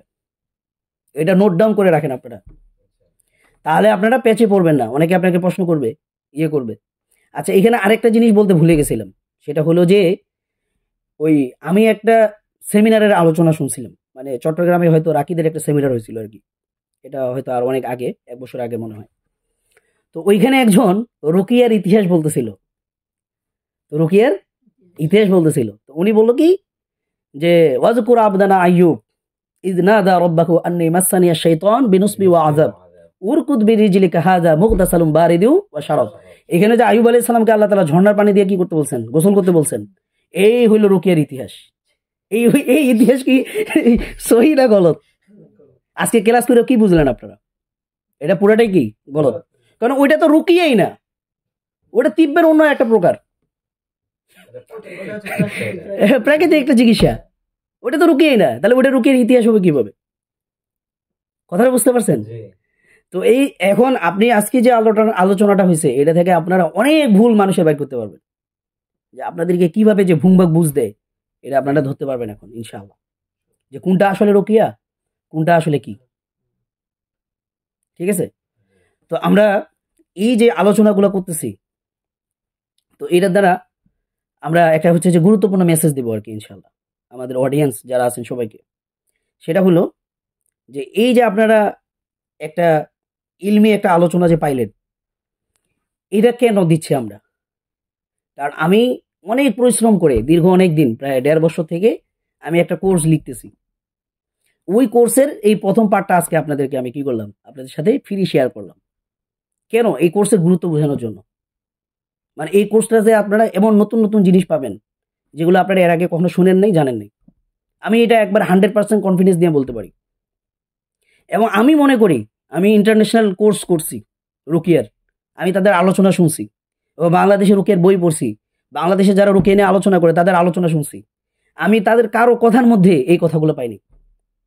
ইভেন আমি এখানে কোর্সটাকে সাজাইছি কিভাবে, মানুষ আমাকে যে প্রশ্নগুলো করছে, আমি যে সমস্ত প্রশ্নগুলোর সম্মুখীন হয়েছি, এগুলোর অ্যান্সার আমাকে খুঁজে বাইর করতে হয়েছে। ওইটা সার নির্যাস আমি টাই না এই কোর্সটাকে লিখতেছি। এখানে আমাদের প্রত্যেকটা মানে রাকিদের উপর উত্থাপিত যতগুলো প্রশ্ন আছে সবগুলোর উত্তর আমরা এই কোর্সের মধ্যে পাবো দালিলিকভাবে ইনশাআল্লাহ। এই যে আপনারা এতক্ষণ থেকে যে একটা আলোচনা শুনলেন, এখানে কোনো একটা কথা কি আমার? একটা কথা আমার? আমি সবগুলো কথা রেফারেন্স দিয়ে বলছি। আলহামদুলিল্লাহ সুম্মা আলহামদুলিল্লাহ, আল্লাহ তাআলা এইভাবে আমাকে কোর্সটাকে লেখার তৌফিক দিতেছেন। তো এইভাবে আরেকটা জিনিস হলো, এগুলো আসলে আমি যে আলোচনা করতেছি এটা আমার কোর্সের একটা ভূমিকা মাত্র। আমার ভূমিকাটাই আছে 4টা পর্বে, এর মধ্যে এটা একটা পর্ব। তো কোরআনে আল্লাহ তাআলা মানে আমি কোর্সটাকে যে সাজেছি এটার একটা ইয়ে হলো যে কোরআনে আল্লাহ তাআলা সুবহানাহু ওয়া তাআলা জিন সম্পর্কে কি মেসেজ দিচ্ছেন। প্রায় 33টার মতো আয়াত আছে যেখানে জিন, জিন্না, জান এই 3টা শব্দ দ্বারা কি করা হয়েছে, আল্লাহ তাআলা জিন জাতির আলোচনা করছেন। তাদের সম্পর্কে একজ্যাক্ট আল্লাহ কি বলতেছেন এই সবগুলা আয়াতকে আমি উল্লেখ করছি, এগুলার মানে তাফসির নিয়ে আসছি, মানে যেগুলো আমাদের রুকিয়ার সাথে রিলেটেড, চিকিৎসার সাথে রিলেটেড ওই ধরনের তাফসিরগুলো আমি নিয়ে আসছি প্রায় 26টা তাফসিরের কিতাব থেকে, এমন সবগুলো গ্রহণযোগ্য তাফসিরের কিতাব। ঠিক আছে। এরপরে শাইতান, শায়াতিন শব্দ দ্বারা প্রায় কোরআনে 88টার মতো আয়াত আছে। কয়টা? 88টার মতো আয়াত। ওই সমস্ত আয়াতগুলোকে আমি নিয়ে আসছি। শয়তান সম্পর্কে একজ্যাক্ট আল্লাহ কি বলছেন তার পুরো বায়োডাটা আমার কাছে আছে। মানে এই যে আয়াতগুলা, এটার ব্যাখ্যাগুলো যখন আমি পড়ছি আমি তো অবাক হয়ে গেছি আলহামদুলিল্লাহ, যে আল্লাহ তাআলা শয়তান সম্পর্কে আমাদেরকে এত কিছু বলছে আমরা জানি না, পড়ি না। এরপরে হচ্ছে ইবলিস, শয়তান, ইবলিস শব্দ দ্বারা কোরআনে 11টা আয়াত আছে। এই 11টা আয়াত নিয়ে আসছি এবং ওগুলো তাফসির নিয়ে আসছি। কোন পারপাসে? রুকিয়ার পারপাসে, চিকিৎসার পারপাসে। মানে এটা গতানুগতিক কোনো তাফসির না, মানে যেগুলো আমাদের প্রয়োজন ওগুলো আমরা কি করছি এখানে নিয়ে আসার চেষ্টা করছি। এইভাবে কোর্সটাকে লেখা হইতেছে। এরকম বদনজর সম্পর্কে কোরআনে যতগুলো আয়াত আছে ওগুলো তাফসির, হাসাদ সম্পর্কে যতগুলো আয়াত আছে ওগুলো তাফসির। আরো ইন্টারেস্টিং বিষয় হলো সিহের, সিহের সম্পর্কে যতগুলো আয়াত আছে সবগুলো আমরা নিয়ে আসছি, ওগুলো তাফসিরও নিয়ে আসছি। আলহামদুলিল্লাহ এই পর্যন্ত লেখা শেষ। এবং আমরা এই কোর্সের মধ্যে যে বিষয়টা নিয়ে আসছি সেটা হলো যে প্রায় 66টা জায়গা আছে বনি আদমের, মানে আমাদের লাইফস্টাইলের 66টা জায়গা যেটা আমাদের দৈনন্দিন জীবনে খরচ হয়। এইরকম দৈনন্দিন জীবনের 66টা জায়গায় শয়তান প্রতিদিন প্রভাব বিস্তার করে। সুবহানাল্লাহ। এগুলো আমরা কি কোথা থেকে নিয়ে আসছি? হাদিস থেকে। এইভাবে কেউ কোর্স সাজাইছে আমার জানা নেই। মানে শয়তান একজন মানুষদের জীবন যাপনে, দৈনন্দিন জীবনে 66টা জায়গায় সে কি করে প্রভাব বিস্তার করে। শুধু একা না, সে তার দলবল সহ এই জায়গাগুলোকে আমরা হাদিসের আলোকেই করছি, নিয়ে আসছি। মানে ওখানে আমার কোনো কথা নাই, সব কথা হাদিস থেকে আসবে অথবা কোরআন থেকে অথবা সালাফদের কল থেকে, ইনশাআল্লাহ আলেমদের কল থেকে আসবে। তো এইভাবে আমরা কোর্সটাকে সাজাইতেছি ইনশাআল্লাহ। আপনারা দোয়া করবেন আল্লাহ যেন এটা লেখার তৌফিক দান করে শেষ করে দেয়। আর কিছু বাকি আছে, প্রায় 80%-এর মতো লেখা হয়েছে, আরো 20% বাকি আছে। তো আমরা আহ্বান করব, মানে আপনারা আজকে যে এরকম শুনলেন, এইরকম হচ্ছে যে আমরা ওই কোর্সটাকে রেডি করতেছি, ওইটা আরো জামে মানে হবে। আপনারা অনেক নতুন নতুন তথ্য পাবেন। শুধু তাত্ত্বিক আলোচনা হবে বিষয়টা এমন না, প্র্যাকটিক্যাল সহ আমরা এখানে শেখাবো এই কোর্সের মধ্যে ইনশাআল্লাহ। এবং আমি আশাবাদী এবং আমি জানি 100%, আমি তো বললাম না আমি ইন্টারন্যাশনাল ক্লাস করছি, আমি কোনো জায়গায় এরকম কোর্স পাই নাই। এবং আমার কাছে মনে হয়েছে এটা একটা রুকিয়া সেক্টরের ক্ষেত্রে মানে একটা উসুলের কিতাব হয়ে থাকবে ইনশাআল্লাহ। এইভাবে আমি লিখতেছি ইনশাআল্লাহ, আল্লাহ তাআলা কবুল করুক, আপনারা দোয়া করবেন। ঠিক আছে। আচ্ছা, তো আমরা বাকি আলোচনাটা শেষ করে এরপরে হচ্ছে যে প্রশ্ন উত্তর পর্বে যাবো ইনশাআল্লাহ। তো আমরা আজকে রুকিয়ার কিছু অজানা নাম সম্পর্কে জানবো। আমরা তো শুধু রুকিয়াটাই জানি, তো রুকিয়ার কিন্তু আরো কি আছে, কিছু সিমিলার নাম আছে। তো এই নামগুলো আমরা এখানে কেন উল্লেখ করলাম? তো আমাদের অনেক ভাই আছেন এখানে, অনেক আলেম আছেন, তাদেরকে আমরা সম্মান করি, শ্রদ্ধা করি এবং তাদের গবেষণা করার মন মানসিকতা আছে।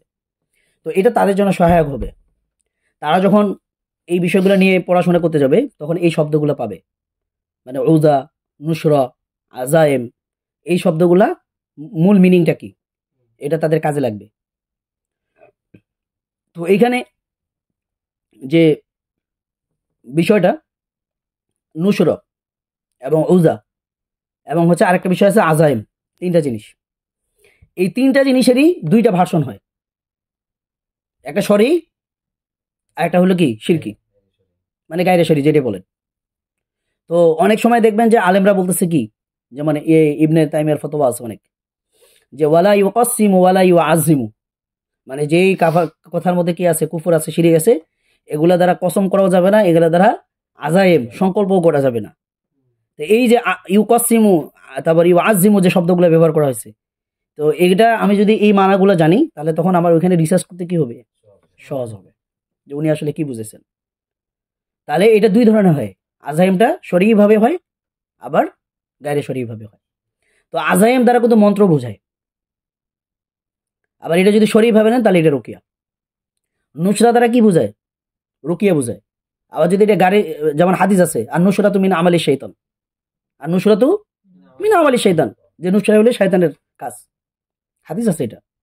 তাহলে ওটা কোন নুসরা, ওটা হলো গায়রে শরী নুসরা। আর যেটা শরী নুসরা ওটা কি জায়েজ, এটা ইবনুল কাইয়িম এই সম্পর্কে আলোচনা করছে, ঠিক আছে। আবার এই আল উযা আশ্রয় প্রার্থনা করা, ওয়া আন্নাহু কানা রিজালু মিনাল ইনসি ইয়াউযুনা বিরিজালি মিনাল জিন, তাহলে আশ্রয় প্রার্থনা করা এটা কি শুধু আল্লাহর কাছে হয় নাকি জিনের কাছে হয়?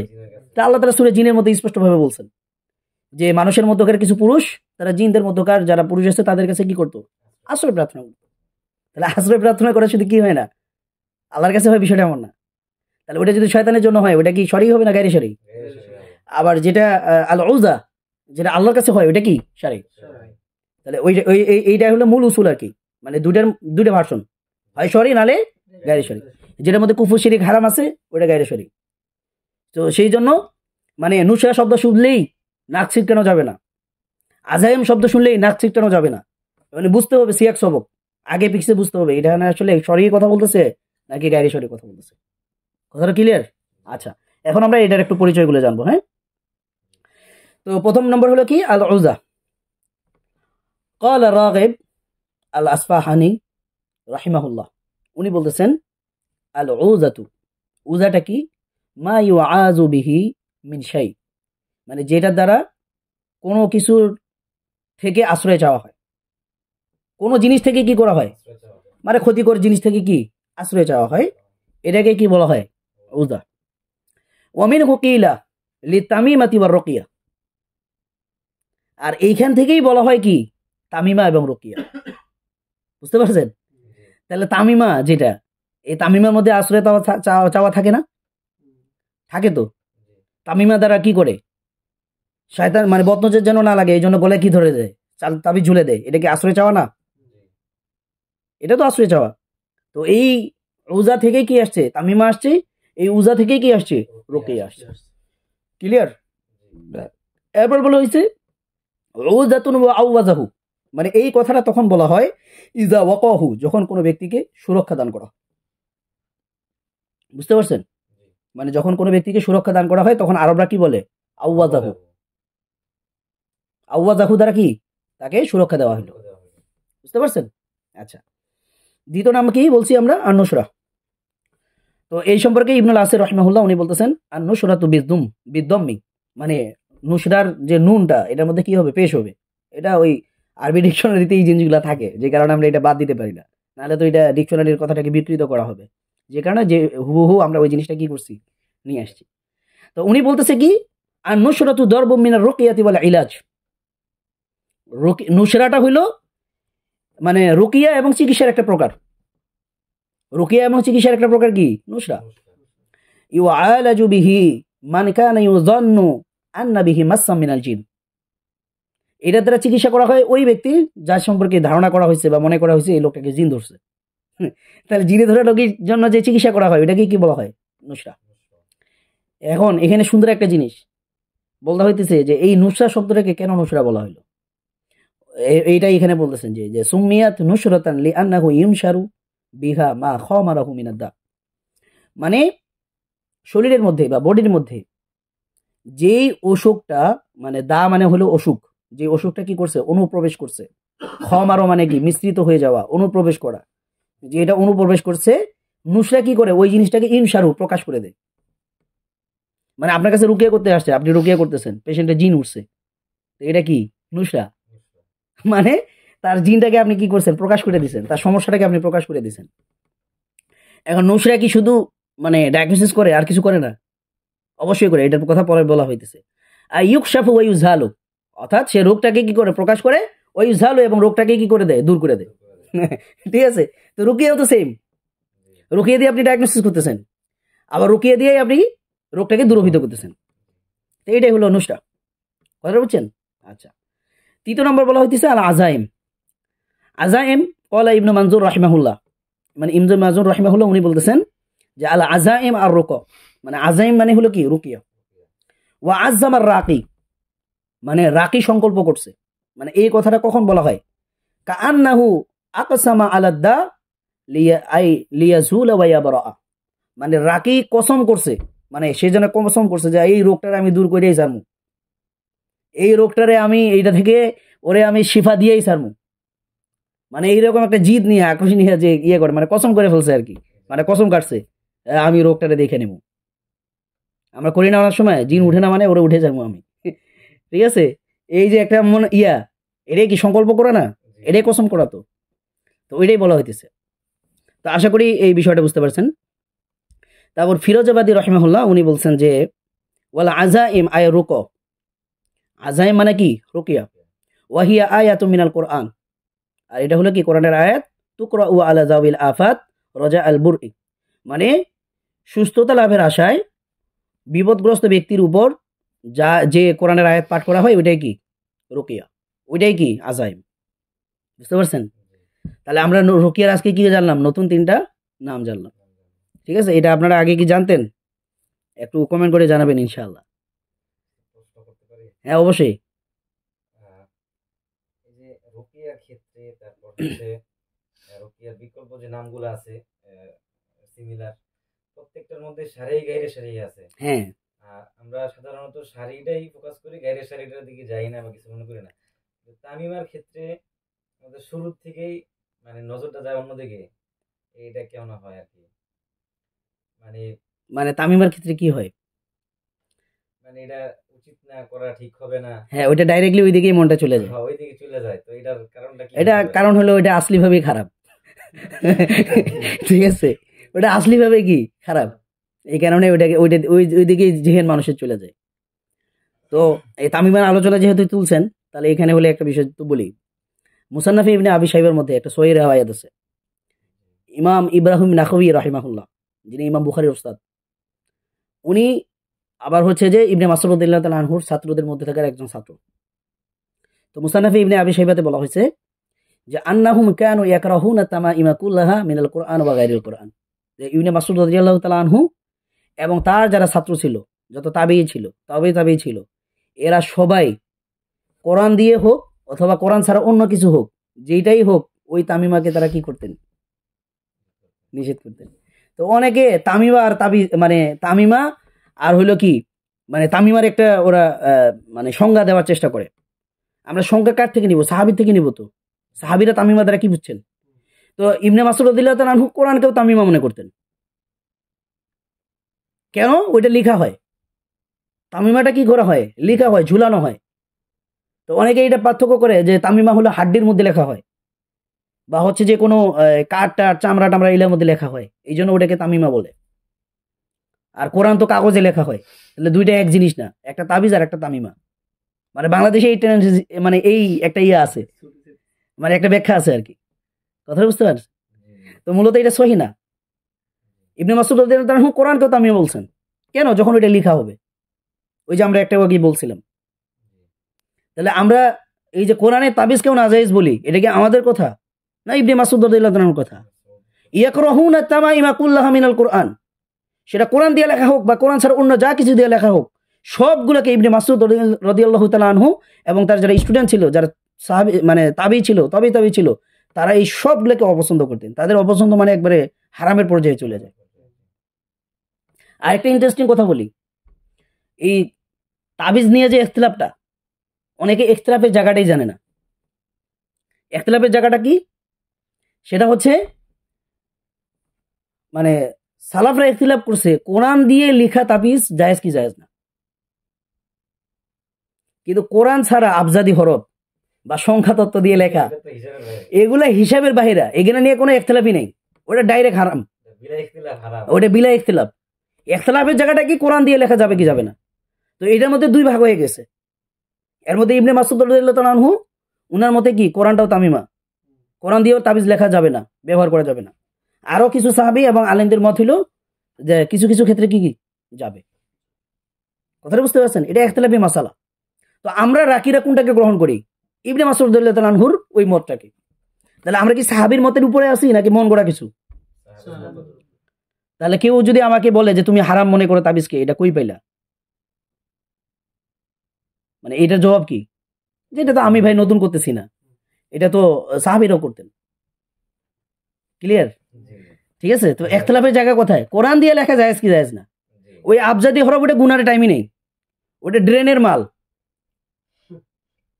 ওটা আবর্জনা, জি। ওটা নিয়ে কোনো ইখতিলাফই নেই, ওটা ডাইরেক্ট শেষ, কেস খতম। ক্লিয়ার? আচ্ছা, ঠিক আছে, ওকে। তাহলে এখন আসেন, এখানে একটা জিনিস শিরোনাম দিছি আমি, যে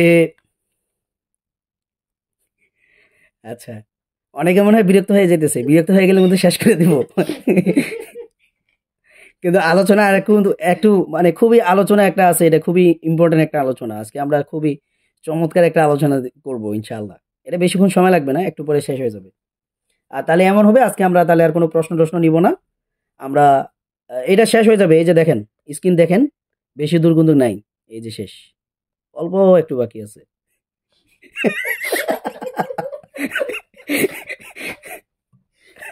ঠিক আছে, অল্প একটু বাকি আছে বন্ধু, আসলে বেশি নাই। আচ্ছা,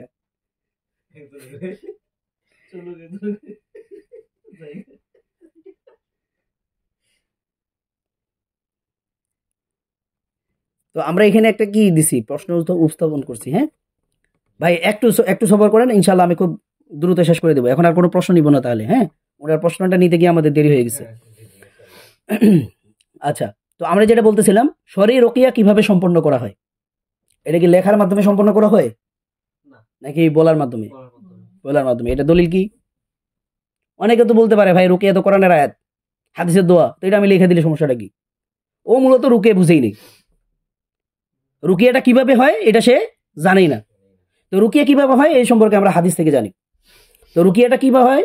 পড়ার মাধ্যমে অথবা বলার মাধ্যমে, মানে মুখ দিয়ে উচ্চারণ করার মাধ্যমে কি হয়? রুকিয়াটা সম্পন্ন করা হয়। তো এই সম্পর্কে দলিল কি? আমাদের আয়েশা রাদিয়াল্লাহু তাআলা আনহা থেকে বর্ণিত, আন আয়েশা রাদিয়াল্লাহু তাআলা আনহা قالت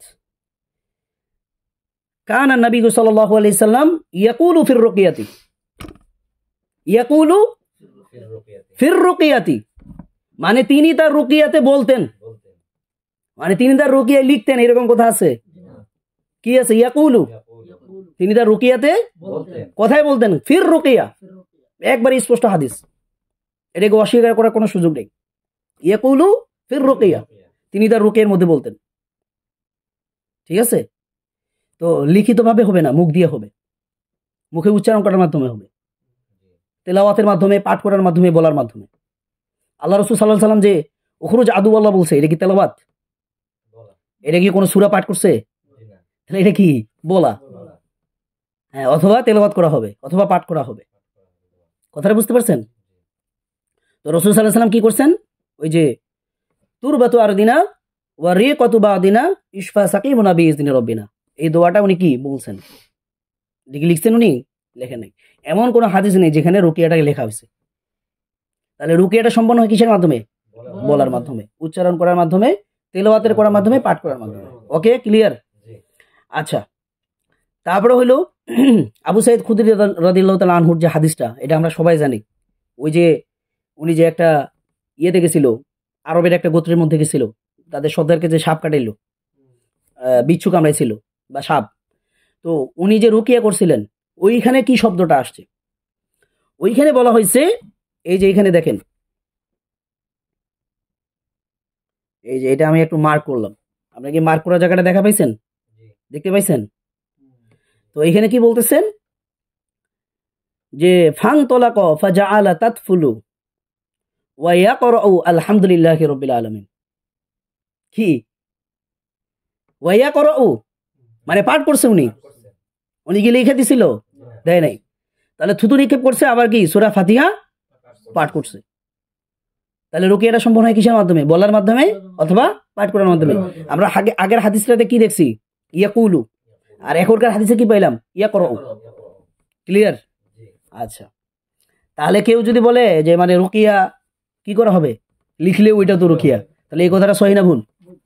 ভুল একবারে স্পষ্ট গলত এটা কি দ্বারা প্রমাণিত হাদিস দ্বারা প্রমাণিত ওকে জি।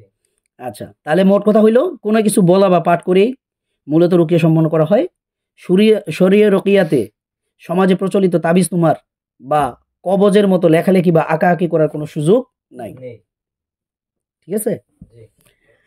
এখন আসেন একটা মজার জিনিস সেটা হলো আমি বাংলাদেশে যতগুলো রুকিয়ার বই পড়ছি হ্যাঁ এবং আরবেরও কিছু বই পড়ছি ওইখানে লিখছে হুকমুর রুকিয়া মানে রুকিয়ার হুকুমটা কি শিরোনাম দিছে কি হুকমুর রুকিয়া তো পরে এখানে আলোচনা করছে কি মানে শুরু তো রুকিয়াতে সালাসাতুন রুকিয়া নিয়ে।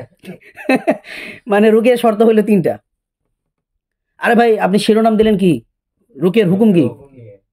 মানে আমি যদি বলি যে এই লোকটার হুকুম কি একে কাফের না মুরতাদ নাকি জিন্দিক নাকি মুলহিদ তো ওইখানে আমি না বললে কি বলতেছি যে শিরিকের সংজ্ঞা কি বা মুলহিদের সংজ্ঞা কি তাহলে হবে নাকি বা মুলহিদ হওয়ার জন্য কি কি কাজ করতে হয় এটা কি হলো হয় নাই তো বাংলাদেশে এই বইগুলাতে এই কাজটা করা হয়েছে শিরোনাম দিছে কি শরীর রুকিয়ার হুকুম কি আর লিখে দিছে রুকিয়ার শর্ত হইলো 3টা ওই যে ইবনে হাজার আসকালানি রাহিমাহুল্লাহ যে বাক্যটা ওইটা তো মূলত আসলে রুকিয়ার হুকুমটা কি এটা কি সুন্নাহ এটা কি নফল নাকি ফরজ এটা কি পর্যায়ের তো এই সম্পর্কে ইমাম নববী রাহিমাহুল্লাহ উনি মানে মুসলিমের সরাই উনি এই কথাটা উল্লেখ করছেন এবং মাআরিজুল কবুল নামে একটা বই আছে ওইটার মধ্যেও কি এই বিষয়টা নিয়ে উনি কথা বলছেন উনি বলছেন যে ওয়া আম্মার রুকবি আয়াতিল কুরআন ওয়া বিল আযকারিল মারুফা ফালা নাহিয়া ফিহি বাল হিয়া সুন্নাতুন মানে যেই রুকিয়াট মানে যেটা কোরআনের আয়াত এবং হচ্ছে যে শরী বা প্রসিদ্ধ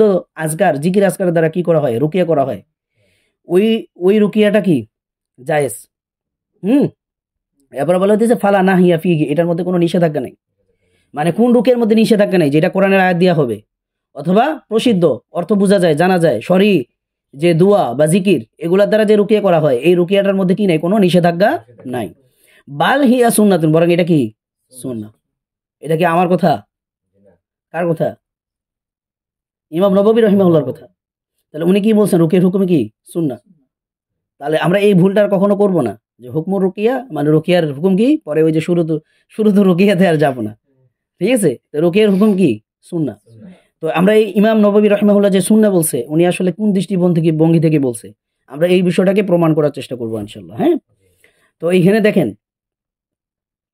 সুন্নাহের সংজ্ঞা কি এটা আগে আমরা জানি তো ইমাম শাওকানি রাহিমাহুল্লাহ উনি বলছেন যে ওয়া আম্মা মানাহা শারআন মানে সুন্নতের শরঈ অর্থ হচ্ছে পারিভাষিক অর্থ হইল আও আই ফি ফিল আই ফিল আরে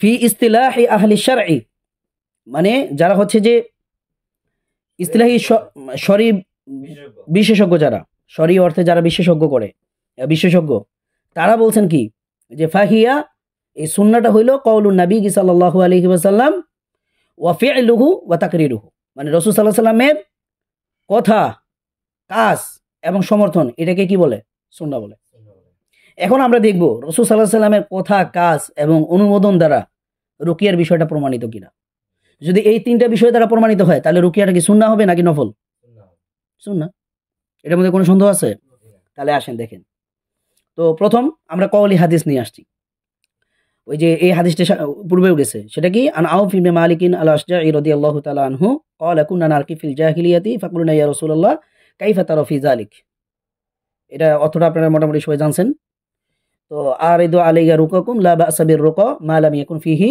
শিরকুন তাহলে রাসূল সাল্লাল্লাহু আলাইহি ওয়াসাল্লাম বলছেন কি যে রুকিয়ার মধ্যে কি নাই শিরিক নাই ওই রুকিয়াটাই জায়েজ ওটার মধ্যে কোনো সমস্যা নাই কথাটা বুঝছেন তাহলে রাসূল সাল্লাল্লাহু আলাইহি ওয়াসাল্লাম তার কথার মাধ্যমে রুকিয়াটাকে কি করছেন জায়েজ বলছেন কওলি হাদিস তো আরেকটা ইয়া হলো কি এই যে লা বা'সা বির রুকা মা লাম ইয়াকুন ফিহি শিরকুন দ্বারা উনি কি করছেন আমাদের মধ্যে ইজতিহাদের একটা দরজা খুলে দিয়েছে আমরা এখন বাংলায় দোয়া করতে পারতেছি।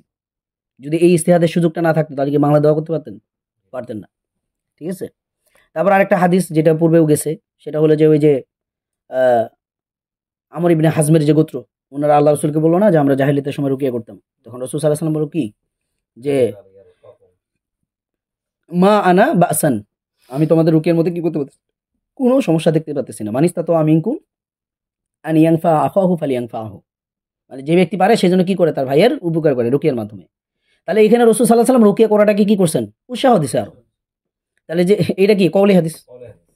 আচ্ছা, এরপরে আসেন ফেলি হাদিস। রসুল সাল্লাল্লাহু আলাইহি ওয়াসাল্লাম নিজেই আমল করছেন, মানে নিজেই রুকিয়া করছেন। এটা কি এই হাদিসগুলো পূর্বেও গেছে যে আন্না নবী সাল্লাল্লাহু আলাইহি সাল্লাম কানা ইয়ানফুসু আলা নাফসিহি ফিল মারাদিল্লাযী মাতা ফীহি বিল মুআউযাত।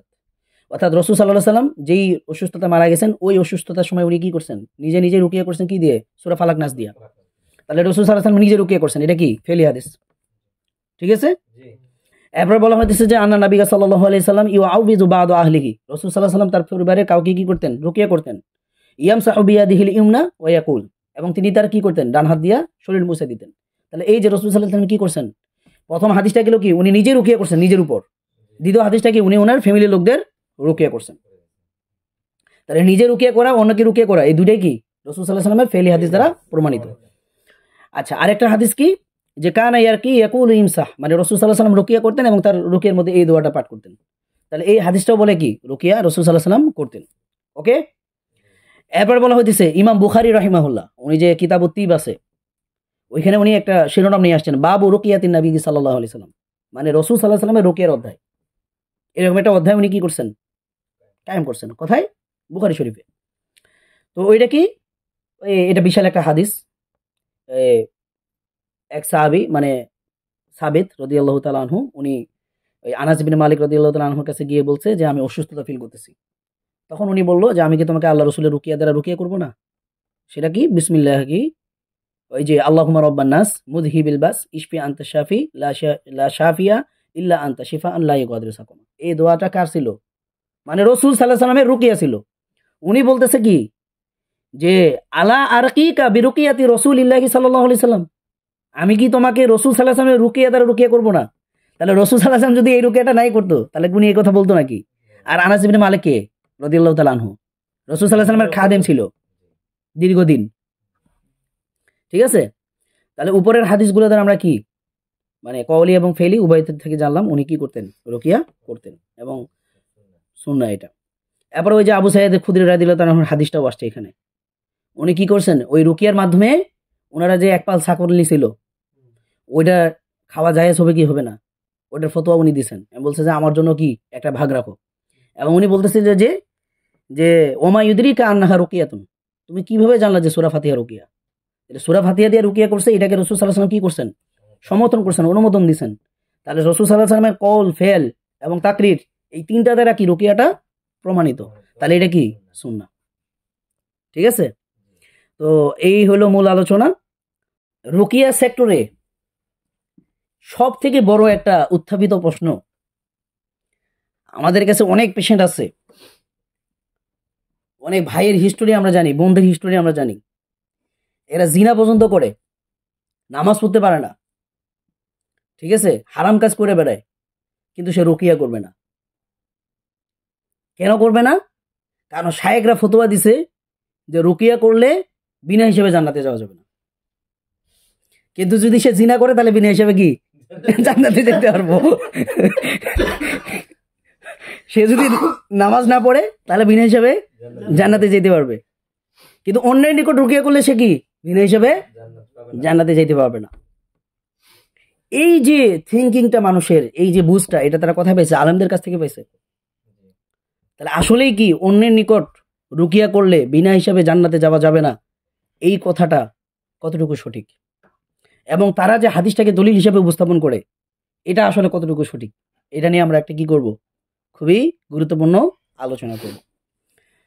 তো প্রথম বিষয় হলো, ওনারা যে হাদিসটা দেন, ওনারা একটা বড় হাদিস দেন, আমি একটা সংক্ষিপ্ত হাদিস নিয়ে আসছি যেখানে তাদের মূল কথাটা আছে। সেটা হলো যে আন ইমরান ইবনে হুসাইন রাদিয়াল্লাহু তাআলা আনহু আন্না রাসূলুল্লাহ সাল্লাল্লাহু আলাইহি সাল্লাম قال ইয়াদখুলুল জান্নাতা মিন উম্মতি ৭০ আলফান বিগাইরি হিসাব।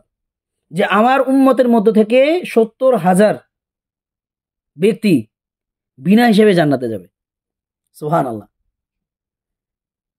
ক্বালু, সাহাবা কেরাম প্রশ্ন করলো, মান হুম ইয়া রাসূলুল্লাহ, এরা কারা? ক্বালা, রাসূল সাল্লাল্লাহু আলাইহি ওয়াসাল্লাম বললেন, হুমুল্লাযীনা লা ইয়াস্তারকুন, তারা হলো ওই সমস্ত ব্যক্তি যারা অন্যের নিকট রুকিয়া চায় না। ইয়াস্তারকুন মানে কি? রুকিয়া চাওয়া, তলব করা। ওই যে ইবনে তাইমিয়ার কথা বলছিলাম, যে ওয়াল ইস্তিরকাউ মিন তলাবির রুকিয়া, মানে ইস্তিরকা মানে কি বোঝায়? অন্যের নিকট রুকিয়া চাওয়া বোঝায়। মানে মোট কথা রাকির নিকট রুকিয়া করা যাবে না। মানে এখানে আল্লাহ রাসূল কি বলতেছে? হুমুল্লাযীনা লা ইয়াস্তারকুন, যারা রাকির নিকট রুকিয়া করে না। ওয়ালা ইয়াতাতায়্যারুন, এবং তারা অশুভ লক্ষণে বিশ্বাস করে না। ওয়ালা ইয়াক্তাবুন, এবং তারা আগুন দিয়ে শেক দিয়ে কি করে না? চিকিৎসা করে না। ওয়া আলা রাব্বিহিম ইয়াতাওয়াক্কালুন, এরা শুধুমাত্র তাদের রবের উপর কি করে? ভরসা করে, তাওয়াক্কুল করে। এই সমস্ত ব্যক্তিরা কি? আমার উম্মতের মধ্যে যারা ব্যক্তি, তারা কি বিনা হিসাবে জান্নাতে যাবে। তা হাদিস কিন্তু স্পষ্ট যে হুমুল্লাযীনা লা ইয়াস্তারকুন, যারা রাকির কাছে গিয়ে রুকিয়া করে না, তারা বিনা হিসাবে জান্নাতে যাবে। এখন মজার বিষয় হলো, এই রেওয়ায়াতটা রাকিরা উল্লেখ করে, ওই পক্ষের আলেমরা উল্লেখ করে। রাকিরা জবাব দেয় এই হাদিসকে উল্লেখ করে, এটারই একটা মানে একটা ব্যাখ্যা দেওয়ার চেষ্টা করে। আর ওনাদের ব্যাখ্যা দেওয়াও লাগে না, কারণ হাদিসের সর্ব কি একবারে স্পষ্ট। কিন্তু মজার বিষয় হলো, এটা সহিহ মুসলিমের হাদিস। সহিহ মুসলিমে আর একটা সহিহ রেওয়ায়াত আছে এটারই বিপরীত। সেটা কি? ওই হাদিসটা বর্ণনা করছে সাঈদ ইবনে মানসুর রাহিমাহুল্লাহ, এটা হুসাইন ইবনে আব্দুর রহমান রাহিমাহুল্লাহ থেকে বর্ণিত।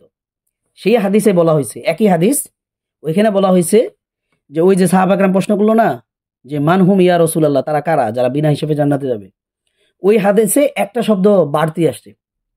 ওই হাদিসে বলা হয়েছে যে হুমুল্লাযীনা লা ইয়ারকুন, এরা হলো ওই সমস্ত ব্যক্তি যারা রুকিয়াই করে না। যারা কি রুকিয়াই করে না। লা ইয়ারকুন, এখানে কোনো ইস্তারক শব্দ নাই, ইস্তারক শব্দটা পড়ে আসছে। হুমুল্লাযীনা লা ইয়ারকুন, এরা রুকিয়াই করে না, মানে নিজেই হোক, নিজে রুকিয়াও করে না, অন্যেরও রুকিয়া করে দেয় না। এই সমস্ত লোকেরা কি বিনা হিসেবে জান্নাতে যাবে, মানে হাদিস। এখন দেখেন, অনেক সহিহ হাদিস আমরা পূর্বে উল্লেখ করলাম যে রাসূল সাল্লাল্লাহু আলাইহি ওয়াসাল্লাম নিজে রুকিয়া করছেন। জিবরাইল আলাইহিস সালাম এসে ওনাকে রুকিয়া করে দিয়েছে। আনাস ইবনে মালিক রাদিয়াল্লাহু তাআলা আনহু ওই যে ওই সাহাবীকে রুকিয়া করে দিল। আবু সাঈদ খুদরি রাদিয়াল্লাহু তাআলা আনহু রুকিয়া করছেন। তাহলে আয়েশা রাদিয়াল্লাহু তাআলা আনহু তিনি কি করছেন? রুকিয়া করছেন। এবং রাসূল সাল্লাল্লাহু আলাইহি ওয়াসাল্লাম উম্মে সালামাকে কি বললেন? যে ওই বালিকার জন্য কি করাও? তুমি রুকিয়া করো, তুমি রুকিয়া চাও। তো এই যে হাদিসগুলা আর এই হাদিস, এই যে দুইটা হাদিস বললাম, হুমুল্লাযীনা লা ইয়াস্তারকুন, আর একটা হলো হুমুল্লাযীনা লা ইয়ারকুন। এরপরে শব্দে আসছে কি? ওয়ালা ইয়াস্তারকুন, এবং তারা রুকিয়াও চায় না, মানে নিজেরাও রুকিয়া করে না, অন্যের কাছেও রুকিয়া করে না। এরা হলো বিনা হিসেবে জান্নাতে যাবে। তাহলে তো এখন এই হাদিস যদি আমি বলি, তাহলে তো রুকিয়া করাই যাবে না, রুকিয়া করা যাবে না। যদি রুকিয়া করে তাহলে জান্নাতেই যেতে পারবে না বিনা হিসেবে। তাহলে এখন কি হইল? মানে এক রিওয়ায়াতে আছে যারা রুকিয়া চায় অন্যের নিকট, এখানে তো দুইটাই আছে, মানে নিজেরাও রুকিয়া করে না, অন্যের কাছেও রুকিয়া চায় না। এর এই দুই ক্যাটাগরির ব্যক্তি কি করবে না? জিনা হিসেবে জান্নাতে যাবে। তাহলে এখন কি হইলো? রুকিয়া করে তাহলে যাবে না, বিষয়টা এটা দাঁড়াইলো না? কিন্তু আমরা আরো অনেকগুলো সহিহ হাদিসে কি দেখলাম? রাসূল সাল্লাল্লাহু আলাইহি ওয়াসাল্লাম নিজে রুকিয়া করছেন, সাহাবা কেরাম করছেন, এবং সাহাবাদেরকে তিনি আদেশ করছেন অন্যের নিকট রুকিয়া চাইতে। ইমান সাহাবা কেরাম অন্যের নিকট রুকিয়া কইরাও নিছে। জিবরাইল আলাইহিস সালাম আয়েশা আল্লাহ রাসূলকে রুকিয়া করছে। তাহলে হুমুল্লাযীনা লা ইয়ারকুন যদি বলা হয়, তাহলে তো জিবরাইল আলাইহিস সালাম বিনা হিসাবে জান্নাতে যাইতে পারবো না। উনি রুকিয়া করে দিয়েছে না, আল্লাহ রাসূল নিজে রুকিয়া করছে, অন্যকে করেছে, উনিও তো তাহলে বিনা হিসাবে জান্নাতে যেতে পারবো না। হ্যাঁ, এখন বুঝলাম যে উনারা তো রাসূল, উনি তো উম্মতের কথা বলছে। তো উম্মতের মধ্যে যারা উনার সাহাবী ছিল, উনারা উম্মত না? উনারা কি তাহলে জান্নাতে যাইতে পারবো না বিনা হিসাবে? তো এইখানে মূলত লা ইয়ারকুন এবং লা ইয়াস্তারকুন, মানে নিজেও রুকিয়া করবে না, অন্যের নিকটও রুকিয়া চাইবে না, এটা আসলে কোন রুকিয়া? এই ব্যাখ্যাটা তারা দেখে না। এইটা না বুঝার কারণে ওনারা হাদিসটাকে ভুলভাবে বুঝছে। এই কারণে ওনারা বলে থাকেন কি, যে রুকিয়া করলে বিনা হিসেবে জান্নাতে যাইতে পারবে না। তো এটা আসলে কতটুকু বাস্তব আমরা এখন দেখি। এটা সম্পর্কে ইমাম নববী রাহিমাহুল্লাহ উনি এই হাদিসের টা নিয়ে কি করছেন? সুন্দর আলোচনা করছেন। উনি একটা প্রপার সমাধান দিয়েছেন। এইটা পড়লে আর কোনো সংশয় থাকবে না ইনশাআল্লাহ। তো এখানে ওনার মূল ইয়া হইল এই দুইটা হাদিস, লা ইয়ারকুন ওয়ালা ইয়াস্তারকুন, এই দুইটা হাদিসে রুকিয়া করা, নিজে করা বা অন্যকে রুকিয়া চাওয়া বা অন্যকে রুকিয়া করা, এই যে বিষয়গুলা, এইটার দ্বারা মূলত গায়রে শরঈ রুকিয়া বোঝানো হয়েছে, শিরকি রুকিয়া বোঝানো হয়েছে, কুফরি রুকিয়া বোঝানো হয়েছে, নাজায়েজ পদ্ধতিতে রুকিয়া বোঝানো হয়েছে। ওই রুকিয়া যদি কেউ নিজে করে, অন্যকে করায় বা অন্যের নিকট চায়, সে বিনা হিসেবে জান্নাতে যাইতে পারবো না। কিন্তু কেউ যদি কোরআনের আয়াত মানে শরঈ রুকিয়া করে, তাহলে সে বিনা হিসেবে কি জান্নাতে যাবে। এই বিষয়টা তারা কি বুঝে নেই। তা আসেন আমরা ইমাম নববী রাহিমাহুল্লাহর বক্তব্য থেকে বিষয়টা জানি। তো সহিহ মুসলিমে এই কিতাবুস সালাম, এটার মধ্যে একটা অধ্যায় আছে বাবু তিব ওয়াল মারাদ ওয়ার রুকু, ঠিক আছে। এই অধ্যায়ের মধ্যে এই ইমাম মুসলিম রাহিমাহুল্লাহ উনি নিয়ে আসছে যে ইন্না জিবরিলা রক আন নবী সাল্লাল্লাহু আলাইহি সাল্লাম, যে নিশ্চয়ই জিবরিল আলাইহিস সালাম রাসূল সাল্লাল্লাহু আলাইহি সাল্লামকে কি করে দিয়েছেন, রুকিয়া করে দিয়েছেন। তো এই কথাটার ব্যাখ্যা করতেছেন কে এখন? ইমাম নববী রাহিমাহুল্লাহ। উনি বলতেছেন ওয়া যাকারাল আহাদিসা বাদাহু ফির রুকু। তো ইমাম নববী রাহিমাহুল্লাহ উনি বলতেছেন যে ইমাম মুসলিম রাহিমাহুল্লাহ এই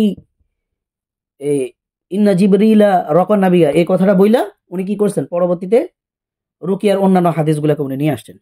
এটাই বলতেছেন যে ওয়া যাকারাল আহাদিসা বাদাহু, এরপরে তিনি অনেকগুলা রুকিয়ার হাদিস কি করছেন, নিয়ে আসছেন। আমরা একটু মনোযোগ দেই, শেষ। উনি কি করছেন, অন্যান্য হাদিসগুলা নিয়ে আসছে এই শিরোনামের আলোকে। ওয়াফিল হাদিসিল আখর, এবং অন্য আরেকটি হাদিস বর্ণিত হয়েছে ফিল্লাযীনা ইয়াদখুলুনাল জান্নাতা বিগায়রি হিসাব, ওই সমস্ত ব্যক্তিদের ক্ষেত্রে যাদের সম্পর্কে বলা হয়েছে তারা কি বিনা হিসেবে জান্নাতে যাবে। সেটা কি, লা ইয়ারকুন, যারা রুকিয়া করে না, ওয়ালা ইয়াস্তারকুন, অন্যের নিকট রুকিয়া চায় না, ওয়া আলা রাব্বিহিম ইয়াতাওয়াক্কালুন, এবং তারা শুধুমাত্র তাদের রবের উপর কি করে, তাওয়াক্কুল করে। এই সমস্ত লোকেরা বিনা হিসেবে জান্নাতে যাবে।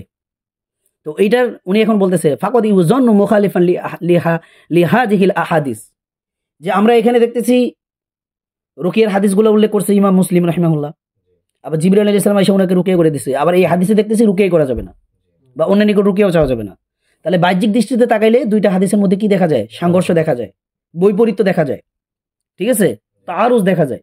তো এইটার আসলে কি, উনি তখন বলতেছেন যে ওয়ালা মুখালাফাতা, মূলত এই হাদিসগুলোর মধ্যে কোনো কি নাই, পারস্পরিক কোনো সাংঘর্ষিকতা নাই, কোনো বৈপরীত্য নাই, কোনো বিরোধ নাই। তো এরপরে উনি বলতেছেন বালিল মাদহু ফি তারকির রুকু আল মুরাদু বিকার রুকু আল্লাতী হিয়া মিন কালামিল কুফার। এখানে মূলত যেই রুকিয়াটাকে ছেড়ে দেওয়ার কথা বলা হয়েছে, মানে বাদ দেওয়ার কথা বলা হয়েছে, এবং যেই রুকিয়াটাকে ছেড়ে দেওয়ার প্রশংসা করা হয়েছে, প্রশংসা কি মানে বিনা হিসেবে জান্নাতে যাবে। তো ওই রুকিয়াটা আসলে কোনটা, ওইটা হলো কি যে আল্লাতী হিয়া মিন কালামিল কুফার, এটা হলো ওই রুকিয়া যেটা কি, যেটার মধ্যে কাফেরদের কালাম আছে, মানে কুফরি কালাম আছে। ক্লিয়ার? এরপরে বলেছে ওয়ার রুকু আল মাজহুলাতু ওয়াল্লাতী বিগায়রিল আরবিয়া, এবং হচ্ছে এমন রুকিয়া যেটার অর্থ কি না, বোধগম্য না, কি পড়তেছে কিছুই বোঝা যায় না। ওয়াল্লাতী বিগায়রিল আরবিয়া, এবং হচ্ছে এটা অনারবি ভাষায়। ওমা লা ইউরাফু মানাহা, এই অনারবি ভাষায় বলতেছে, আবার কি অর্থ জানা যায় না, বোঝা যায় না। তাহলে এই ধরনের রুকিয়াটাকে তরক করার কি করা হয়েছে, হাদিসে প্রশংসা করা হয়েছে। শরঈ রুকিয়া করা যাবে না এই ধরনের কথা কি হাদিসে আছে?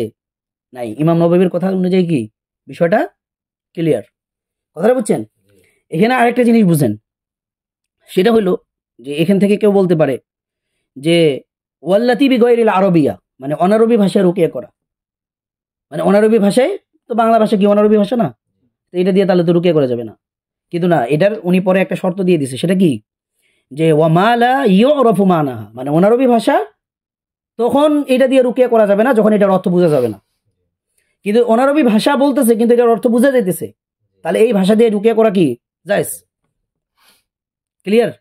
আচ্ছা, এখন দেখেন উনি বলতেছে ফাহাযিহি মাজমুমাতুন লিইহতিমালি আন্না মা'নাহা কুফরুন আও করিবুম মিনহু আও মাকরুহুন, যে এই যে মানে যেটার মধ্যে কাফেরদের কথা আছে বা অর্থবোধগম্য না, অথবা অনারবি ভাষায় বলা হইতেছে যেটার অর্থবোধগম্য না, অর্থ জানা যায় না, তো এই ধরনের রুকিয়াগুলাকে মানে নিন্দনীয় বলা হয়েছে।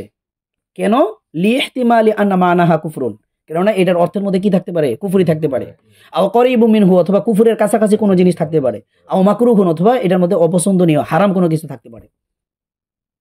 তাহলে ইমাম নববীর কথা দ্বারা স্পষ্ট বিষয়টা যে যেই রুকিয়াটা কাফেরদের কালাম, যে রুকিয়াটার অর্থ বোঝা যায় না, অনারবি ভাষা হয়, এটার অর্থ কি বলতেছে কিছুই জানা যায় না, এই ধরনের রুকিয়াগুলাকে কেউ যদি রুকিয়া করে, এই ধরনের রুকিয়া যদি কেউ করে, মানে শিরকি রুকিয়া যদি কেউ করে বা অন্যের কাছে চায়, তাহলে ওই লোকটা কি বিনা হিসাবে জান্নাতে যাইতে পারবে না। কিন্তু কোনো ব্যক্তি যদি কোরআনের আয়াত দিয়ে কি করে রুকিয়া করে, শরী রুকিয়া করে, তাহলে এই লোকটা বিনা হিসাবে জান্নাতে যাইতে বাধা আছে?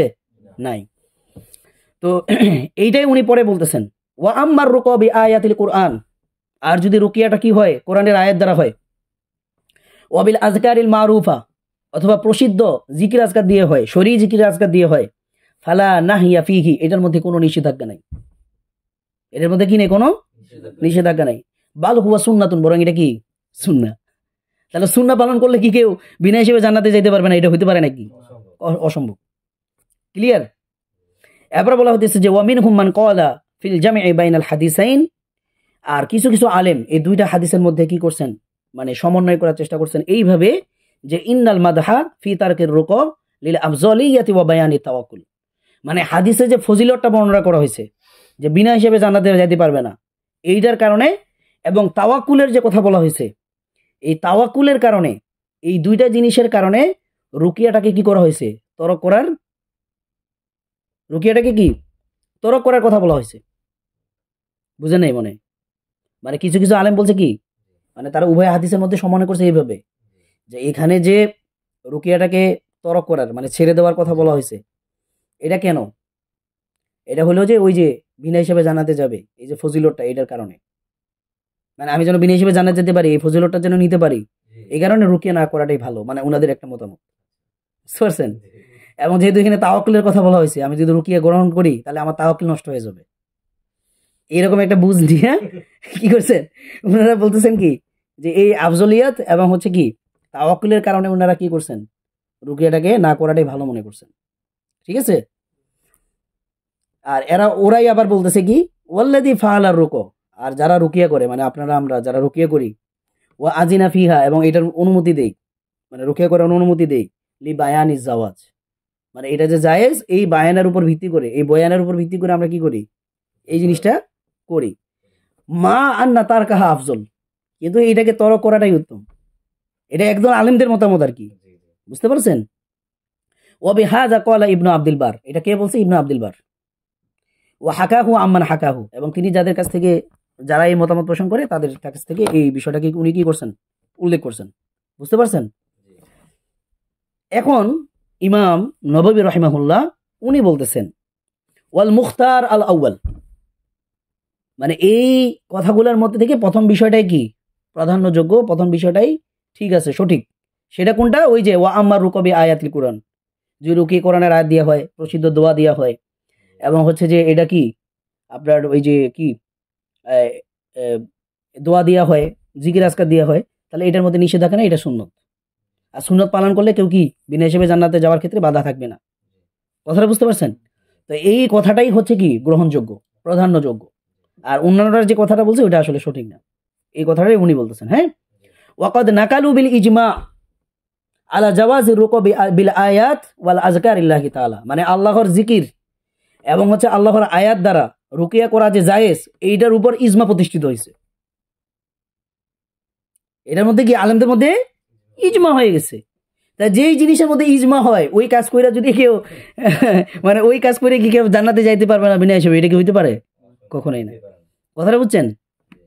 এরপরে দেখেন ওয়াল আল মাজিরি, ইমাম নববী তখন বলতেছেন যে মাজিরি বলছেন রাহিমাহুল্লাহ যে জামিউর রুকা জায়েজাতুন ইযা কানাত বিকিতাবিল্লাহ, মানে পৃথিবীর বুকে যত রুকিয়া আছে সবগুলো জায়েজ যখন সেটা কি হবে, আল্লাহর কালাম দেওয়া হবে, আল্লাহর কিতাব দেওয়া হবে, আও বিজিকরিহি, অথবা আল্লাহর জিকির দ্বারা হবে, ওয়া মানহিয়ুন আনহা ইযা কানাত বিল লুগাতিল আজমিয়া, আর এটা তখন নিষিদ্ধ হবে রুকিয়া যখন এটার মধ্যে কি থাকবে, অনারবি ভাষা থাকবে, আজমি ভাষা থাকবে, আও বিমা লা ইউদরা মানাহু, মানে আজমি ভাষা হবে আবার এটার অর্থ কি বোঝা যাবে না, লি জাওয়াজি আইয়াকুনা ফিহি কুফরুন, এটা এই কারণে যে এই অনারবি ভাষার মধ্যে কি থাকতে পারে, কুফর থাকতে পারে, যেহেতু অর্থ জানা দিতেছে না।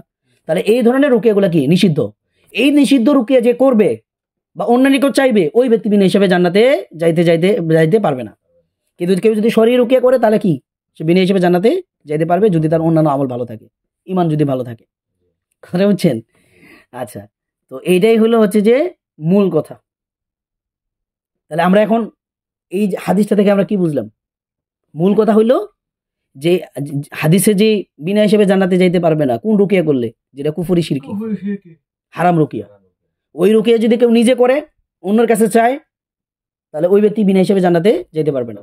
কিন্তু কেউ যদি শরীর রুকিয়া করে তাহলে সে বিনা হিসেবে জান্নাতে যাওয়ার কি আছে, সম্ভাবনা আছে, যদি তার অন্যান্য আমল এবং ইমান ভালো থাকে। ক্লিয়ার?